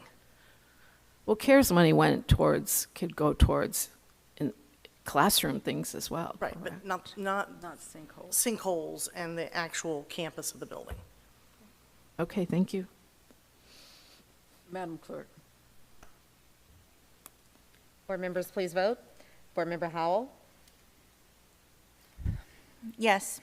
Board Member Jenkins? Yes. Board Member Mayo? Yes. Board Member Riddick? Yes. Board Member Story?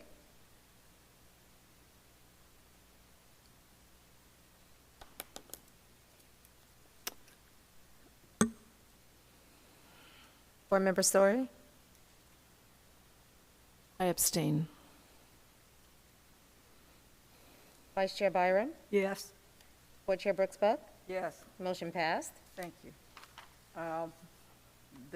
You said the minutes we fixed, Board Member Story. Yes, you can Okay, eliminate that. that's done. Okay, we have public. Oh, okay. Well, we want to vote on the school board minutes, that's correct. We're accepting the school board minutes, I guess. Go ahead. I move that we approve the school board minutes, April 7th, 2022 meeting. Second. It's been moved and seconded. Board members, please vote. Board Member Howell? Yes. Board Member Jenkins? Board Member Mayo? Yes. Board Member Riddick? Yes. Board Member Story? Yes. Vice Chair Byram? Yes. Board Chair Brooks Buck? Yes. Motion passed. Okay. At this time, we have public speakers on non-agenda items. We have one person. Would you please read the statement? And then we're going to ask Mr. Matthew Carr, who wants to speak about athletics eligibility of all Suffolk high schools. It is the intent of the school board to ensure that the affairs of the board be conducted in an open and orderly manner, that all persons desiring to address the board are afforded an opportunity to do so in the order in which they sign up to speak, that persons in attendance may observe and hear the proceedings of the board without distraction, and that the members of the board and board employees are able to transact the business of the board with minimal disruption. Any persons addressing the board shall, 1, confine their comments to matters germane to the business of the school board of the city of Suffolk. 2, refrain from words or statements which, from their usual construction and common acceptance, are construed as insults intended to incite violence or breach of the peace. 3, refrain from obscenity, vulgarity, or other breach of respect. 4, comply with the time limit for public comment as set by the board, which can be up to 5 minutes, unless the board, through the exercise of its discretion, decides to allow less than 5 minutes for public comment. Refrain from cumulative or repetitive remarks. And 6, refrain from making any comment regarding any pending student discipline or employee grievance matters. The appropriate forum for such matters is the applicable administrative hearing provided by state law or, where appropriate, court proceeding. Expressive activities including, but not limited to, petitioning, picketing, displaying signs or posters, solicitation, demonstrating pamphlet distribution, and conducting polls shall not be permitted in the waiting areas and corridors of any school building in which the board is meeting. Persons addressing the board may deliver to the board or its clerk written materials including reports, statements, exhibits, letters, or signed petitions, and may also make use of any chart or graph during their verbal presentation. The school board welcomes comments from the public as appropriate. Board members will listen to public comment but will not comment, deliberate, or take action on them. The school board chair may direct the superintendent to investigate items and report back to the school board at a subsequent meeting. The chairman or other presiding officer shall preserve decorum and shall decide all questions of public order, subject to appeal to the board. At the request of the chairman or superintendent, a city police officer shall act as sergeant-at-arms at tonight's board meeting. The officer shall, under the direction of the chairman, superintendent, or other presiding officer, have charge of the auditorium, the waiting areas, and corridors adjacent thereto, and shall prevent disorder of interruption of the business of the board. Please state your name and address before speaking.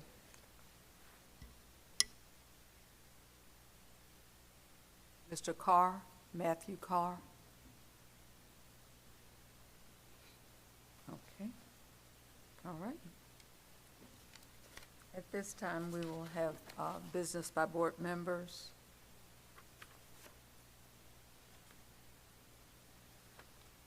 Mr. Riddick. Thank you, Madam Chair. In an effort to continue to be transparent, after I give my business by board member report, I have an unforeseen family emergency that is going to require me to leave immediately after. But at this time, I would like to thank all of the citizens of the Suffolk Borough for entrusting in me and continue to allowing me to serve you all as your school board member representative. I thank those who have reached out and have shared their concerns and provided solution. In the Suffolk Borough, we have a motto that we don't come just with a problem, but we come with a proposed solution. And I thank the citizens who have reached out to me. When they come to me, they don't just identify what they have a question about, but they come with a proposed solution. And that means a lot to me as an elected official, that you all are thinking about ways that we can continually improve. When you identify situations, you also give it some more depth and thought to come with proposed solutions. I also look forward to the interesting journey that we have ahead of us.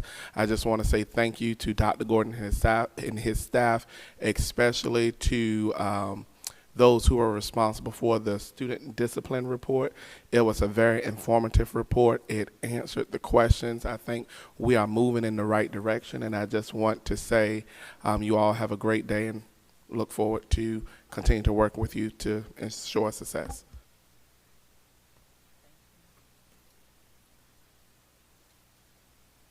Story. Board member Story.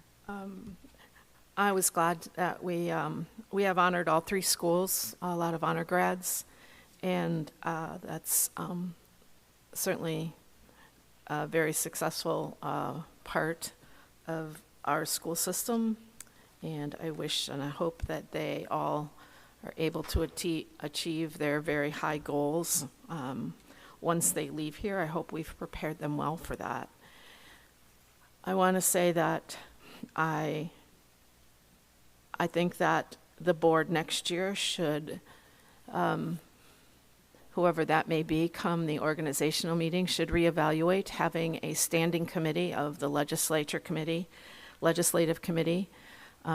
It's been in function for 3.5 years, and we've never had a report from them.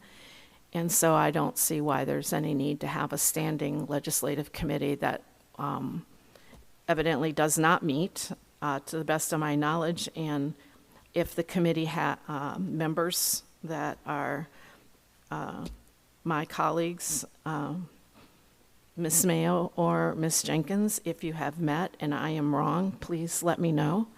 But there certainly doesn't seem to be a need for that standing committee, so that's perhaps something the board next year should look at. We also have an advisory committee that was very vibrant a couple years when I attended an advisory, the SHAB committee, which is Student Health Advisory Board. And during this whole time of health and students, to the best of my knowledge, that committee has not functioned at all this year. I don't believe they've ever met, and they will not be able to give us a report either. And I think that is very sad that here was a very active committee, and when it comes to student health, there couldn't have been a more important year for that committee to meet and to give us feedback and to give input, but that committee has not met either. I also am concerned that I know that people have contacted me, and I think it's a matter of trying to find a teacher or I don't know what you call it, someone for the Air Force ROTC program at Kings Fork High School. I see that we have it as an opening. I truly, truly hope that that we really work on trying to maintain that program. I think it's very good at Kings Fork High School, and I truly hope we can find someone for that to carry on that program. I've had several parents contact me, and so I'm glad that it's on the list. And I ask if we do have a very vibrant military community. We need someone from the Air Force. I would love to see someone pick that up and that we continue that program at Kings Fork High School. I am sorry that we did not vote to follow our own policy this evening. I think that's a little embarrassing. And it's not only policy, but I think it was made clear that it goes beyond that, and that disappoints me. I would say that as we move forward, I do look forward to the strategic plan, and I hope that before that time, hopefully we can get, as that process moves on, some meaningful data to work with as we look towards setting some good goals. I think that's really important for a district so that we can each year check up and see if we meet them. I also attended the Safety Audit Committee, and that is also a citizen advisory committee, and we're down to one citizen. We had 17 that started the year out, and yesterday we had one citizen and 4 staff.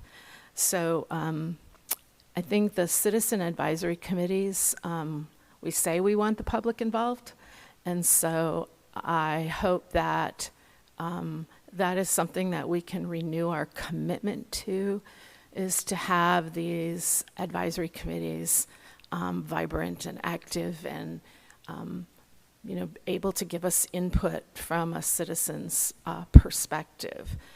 I know that in part of the SHAB committee, I know that my representative was secretary, and she was very glad to carry that on this year, but it never met. So please, just think about how we can move forward with that. And when it comes to selecting member, I encourage all of the board members to submit citizens' names who would like to get active and serve on these committees. So thank you very much. I think, as always, our meetings are never dull. So everyone have a good evening.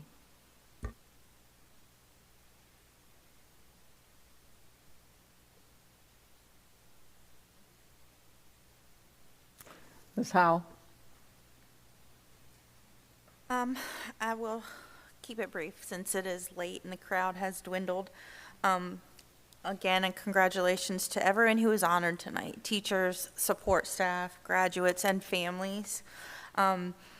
Speaking specifically to the book debate, I'm a reading specialist, so I appreciate a variety of literature, and to get that certification, I had to read a variety of literature, and not all of it was enjoyable from my perspective. So I do understand books take us on journeys and teach us or expand our imagination. I'm not trying to claim the role of book censor or ban anything, but I think when part of the motion includes specific titles and then we vote and our names are attached to that conversation and that vote, that is where I want to engage in conversation and make sure that there's something behind my vote to back it up. Spotlighting the artists again tonight. Last month we spotlighted the athletes, and that's my number 1 weakness. My number 2 weakness would be artistic talent. So I can't wait to see what we spotlight next month that is not a strength of mine. Let me say this. The folks in the Sleepy Hole Borough, in conversations I had during my campaign, my goal was transparency and accountability. I didn't make promises to do or not do or hinder or promote anything other than truth and understanding, and that is what I strive to do every night that I sit up here. And sometimes that means that I gain new understanding that I didn't have when I conversed with the community in email or in person, and that impacts how I vote, because at the end of the day, I want our children to succeed in this community, because one day they're going to sit here and they're going to make decisions for our retirement and our grandkids and so on and so forth. So I appreciate when we have conversation here and we leave mentally exhausted because it's late, not because we felt like we've been in a battle. So I hope that the board members that have welcomed me on this new journey understand that I am seeking to learn, and I do represent a group of people, but I'm also humbly willing to take what I learn and apply it to my vote and to my position. And with that, good night. Ms. Jenkins. Thank you, Madam Chair. First of all, as always, I want to thank the staff, Dr. Gordon, your team, and whoever has a part of Suffolk Public Schools in making it the best. I appreciate you. Thank you for what you do. As the Vice Chair of the Tidewater Region, the regional meeting that we had in April was exciting because not only did we highlight the jazz band from Lakeland High School, our art winners were not just judged by some, just random people. These were professors from Old Dominion, Norfolk State, and William and Mary. And the feedback that I got from those art professors, they were amazed at the artwork that we presented. And they really highlighted the ones that came from Suffolk Public School and the talents. So I want to, thank the ones that won, the ones that participated. All of your work was outstanding, and keep up the good work. I want to say that I had an amazing time with my SPS family at the Norfolk Zoo. It was a wonderful, wonderful event. I still have parents and students telling me how excited they were, because there were some kids and some parents that had never been to the zoo before. And I want to thank Suffolk Public Schools for making that opportunity available for our students and for their families. I'm looking forward to graduation on next month. That's it's our highlight when we at the arena, and all of our students walk in with their regalia on, and some of them sneak in and do that little dance across the aisle, and they should be excited. We're not going to punish them for that, right, Dr. Gordon? I'm not promising but we're excited, and we might do a dance with you. Who knows? Miss Byram, she had her cane last time, and she was doing her thing, marching in there. So we look forward to that. And I appreciate when I go to the main office, it's a family atmosphere there. And this a village within there, and that's what makes our school so special, that we are a family and we look out for one another. And I'm thankful for the opportunity that I can I can call Dr. Gordon or anyone, and I can get all my questions and concerns taken care of, most of the time before the board meeting. And I appreciate you being transparent. And even Mr. Waller, I know I bug him all the time, but whenever I have a question, he's always there to answer. I appreciate all of you all. Good night. Ms. Mayo.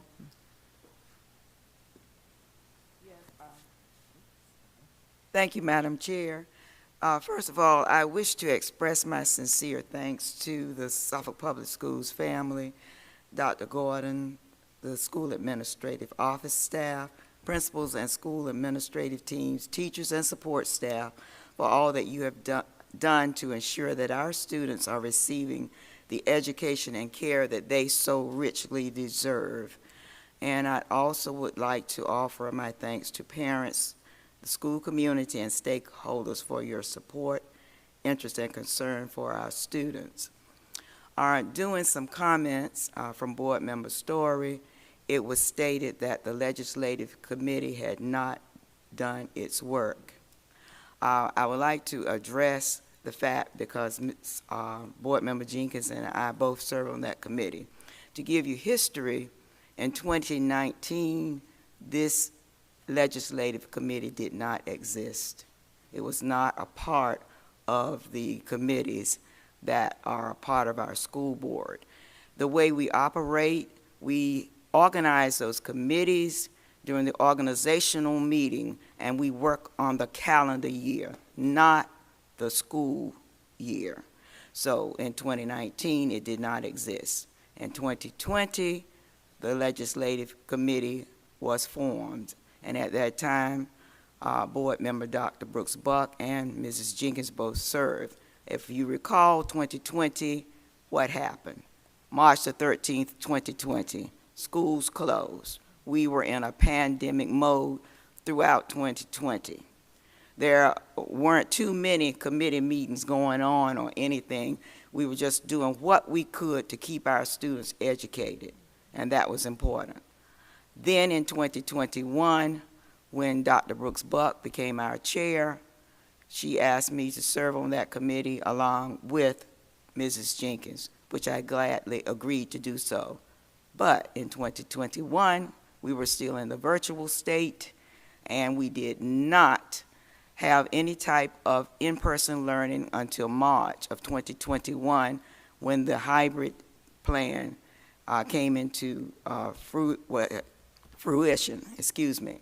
And so our work still was limited, but the Legislative Committee met on October the 28th here at Kings Fork Middle School in the library at 4 p.m. And we met to discuss the legislative positions that the VSBA Legislative Committee had formed.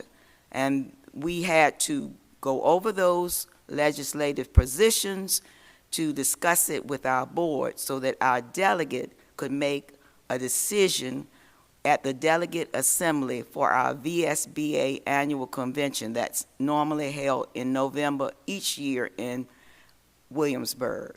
We did that, we met, and then we came back to the meeting on November the 4th, and in the work session, we presented those legislative positions, we discussed them, the information was given, and then during the business session, we voted on each one of those legislative positions so that our delegate could know what she was supposed to do and what our stance was on those positions. So yes, the Legislative Committee did meet, and we did what we were supposed to do as a legislative committee.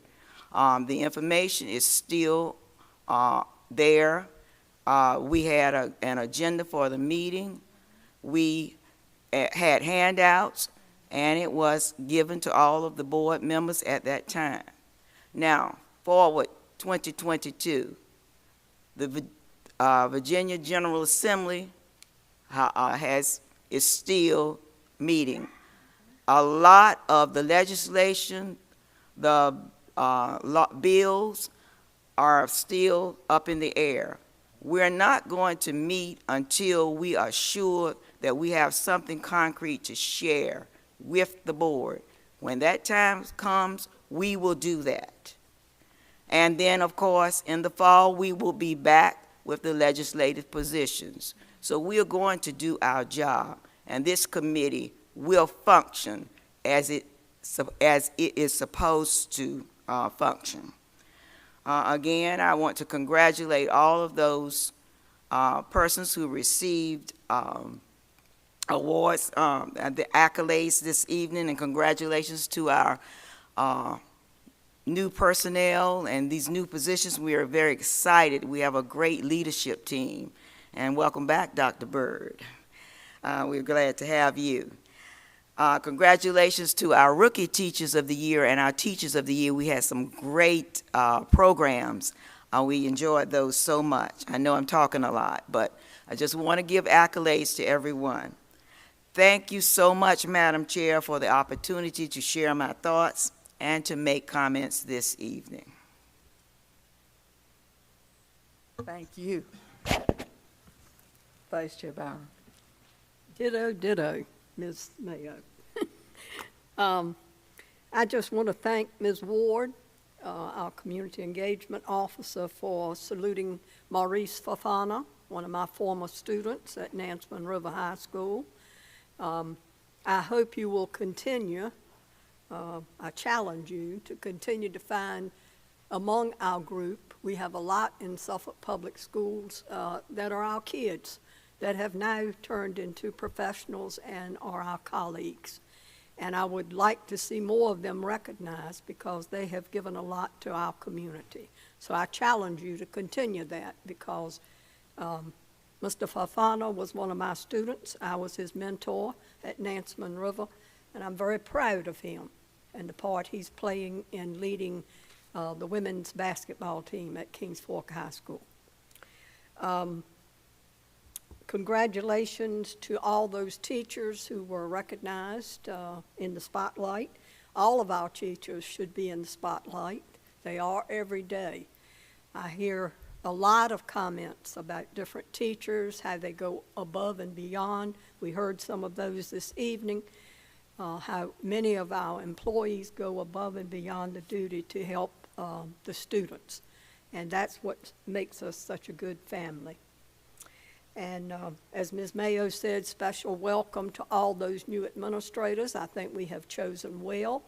We have a lot of talent, and I'm glad to see that Dr. Byrd has come to his senses and returned to Suffolk Public Schools, which I believe I told him he would probably do when he told me he was leaving. But I'm glad to see you back, Stanette. Welcome on board again. Thank you, Madam Chair. Thank you. I won't belabor all of this either, but I do want to say welcome back. We missed you, and we're glad that you're home, where you're supposed to be. And I'm glad to see the children. I can't say I haven't seen you guys since second grade, and at least one of you in Ms. Carter's class in second grade. So I'm so glad, and when I came back, and I'm so glad to see you back here and with Dad, where you guys haven't left, but Dad left, and now you're back here together as a team. So glad to have you back all together again. I want to say this. Sometimes we are so busy looking for problems that don't exist. We forget to say all of the good things that are going on. When I heard that number, $5.5 million from one school for scholarships, I just want to tell you, I was so uplifted that nothing could put a damper on my spirits, and nothing will. When people make up fantasies and talk about the children can't do this and they can't do that, I'm always amazed at the fact that people would like to have a narrative that says something negative, but the truth always comes out. And $5.5 million just doesn't go to people who can't read, can't think, can't do this, can't do that. Nobody does that. When I heard Princeton as one of the schools that our students will be attending, I told you when I first came here, and I heard those negative things in the city before I started working with people, and I came to Kings Fork, and I want to say that Dr. Rice was principal at that time, and the salutatorian was going to Yale. I knew that what I had heard just wasn't the truth. So I feel blessed to be here and have a team like this to work with. You guys are doing a marvelous job. I want to say also that as I look around and I attend the rookie teachers, I didn't get to go to the rookie teachers, but I did get to go to Teacher of the Year, the Teacher of the Year banquet. We have some outstanding work that's going on in this place from teachers, administrators, and all over the place. I can only say ditto to all the things that have been said and done. We thank you for your leadership, Dr. Gordon, for your leadership in all of the things that we do. We put together some things, Mr. Napier and his team and Mrs. Forsman and your team. We try to hold together some things, sometimes we feel like we're holding on with safety pins and toothpicks, but we're doing the best possible job that we can, and we wind up with something wonderful. So thank you all for what you do, Mr. Littlefield and all of you. We may not have all that we want, but we do the best with what we have, and things come out to be marvelous. So thank you for what you've done. And we're going to look at the rest of this agenda as informational items. And unless someone else has something else to say, the good news is we don't have anything to say with regard to condolences this month. That's a positive thing. And so I want to say to you, just keep on doing the things that you do. We are the best in SPS. And anybody else that says anything different just hadn't heard the data, and the data will indeed continue to speak. May I have a motion to adjourn? Madam Chair, I make a motion that we adjourn. Second. It's been moved and seconded that we adjourn, and since some have adjourned already, may we have a vote? Board members, please vote. Board Member Howell? Yes. Board Member Jenkins? Yes. Board Member Mayo? Yes. Vice Chair Byram? Yes. Board Chair Brooks-Buck? Yes. Motion passed. Thank you, and bless you. Good evening.